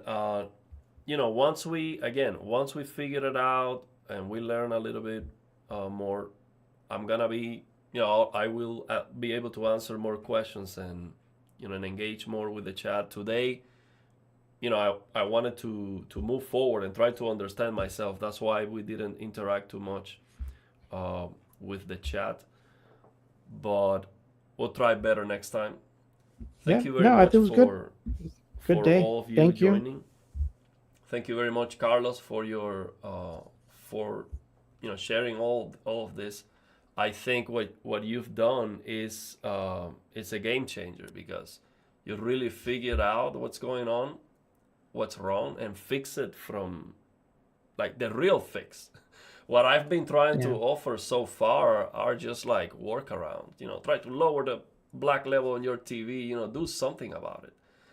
But at the end, Hey, it was I used Auto HDR too. I That's how I did it for a while, and then Starfield was the one that was like, no, I gotta find a better solution than just yeah. It's Auto like there's no HDR. way to get something decent out of this. It's just No, no. so I used bad that I used Auto HDR. I used Pumble's Auto HDR for Starfield, but It took me about 2 months to exit that first cave because I couldn't stand it. I just couldn't stand the game. And then till we finally got something that I could play. It's Yeah. basically how we got it. Yeah, and it is really incredible how huge companies they just let the games go, go out in that state, looking absolutely terrible. It's just unbelievable that they don't see the issue. Yeah, and at least Uh, in this case, we don't have to wait for them anymore. yeah. So man, I hope you get the glory you deserve one day. Thank you. For now, I mean the community can only thank you and appreciate your work, and I will try my best to learn this, and whatever I learn at the level I am able to learn it, I will share that so more people can also get started. Even if it's just getting people started and they can go from there, I think that would be a great thing. So, you want to answer some questions before we go, and No, then we'll leave it there. I think I'm Okay. good. I think I'm good. Okay. Yeah. Let's leave it there. Thank you very much for all of you who joined. We'll do this next week if we have the chance. And yeah, thank you very much. Let's leave it there. Again, thank you, Carlos. And then we'll try to come back next week and then keep it rolling. Okay. You wanna say any final words? Nope. Just thank you for your time.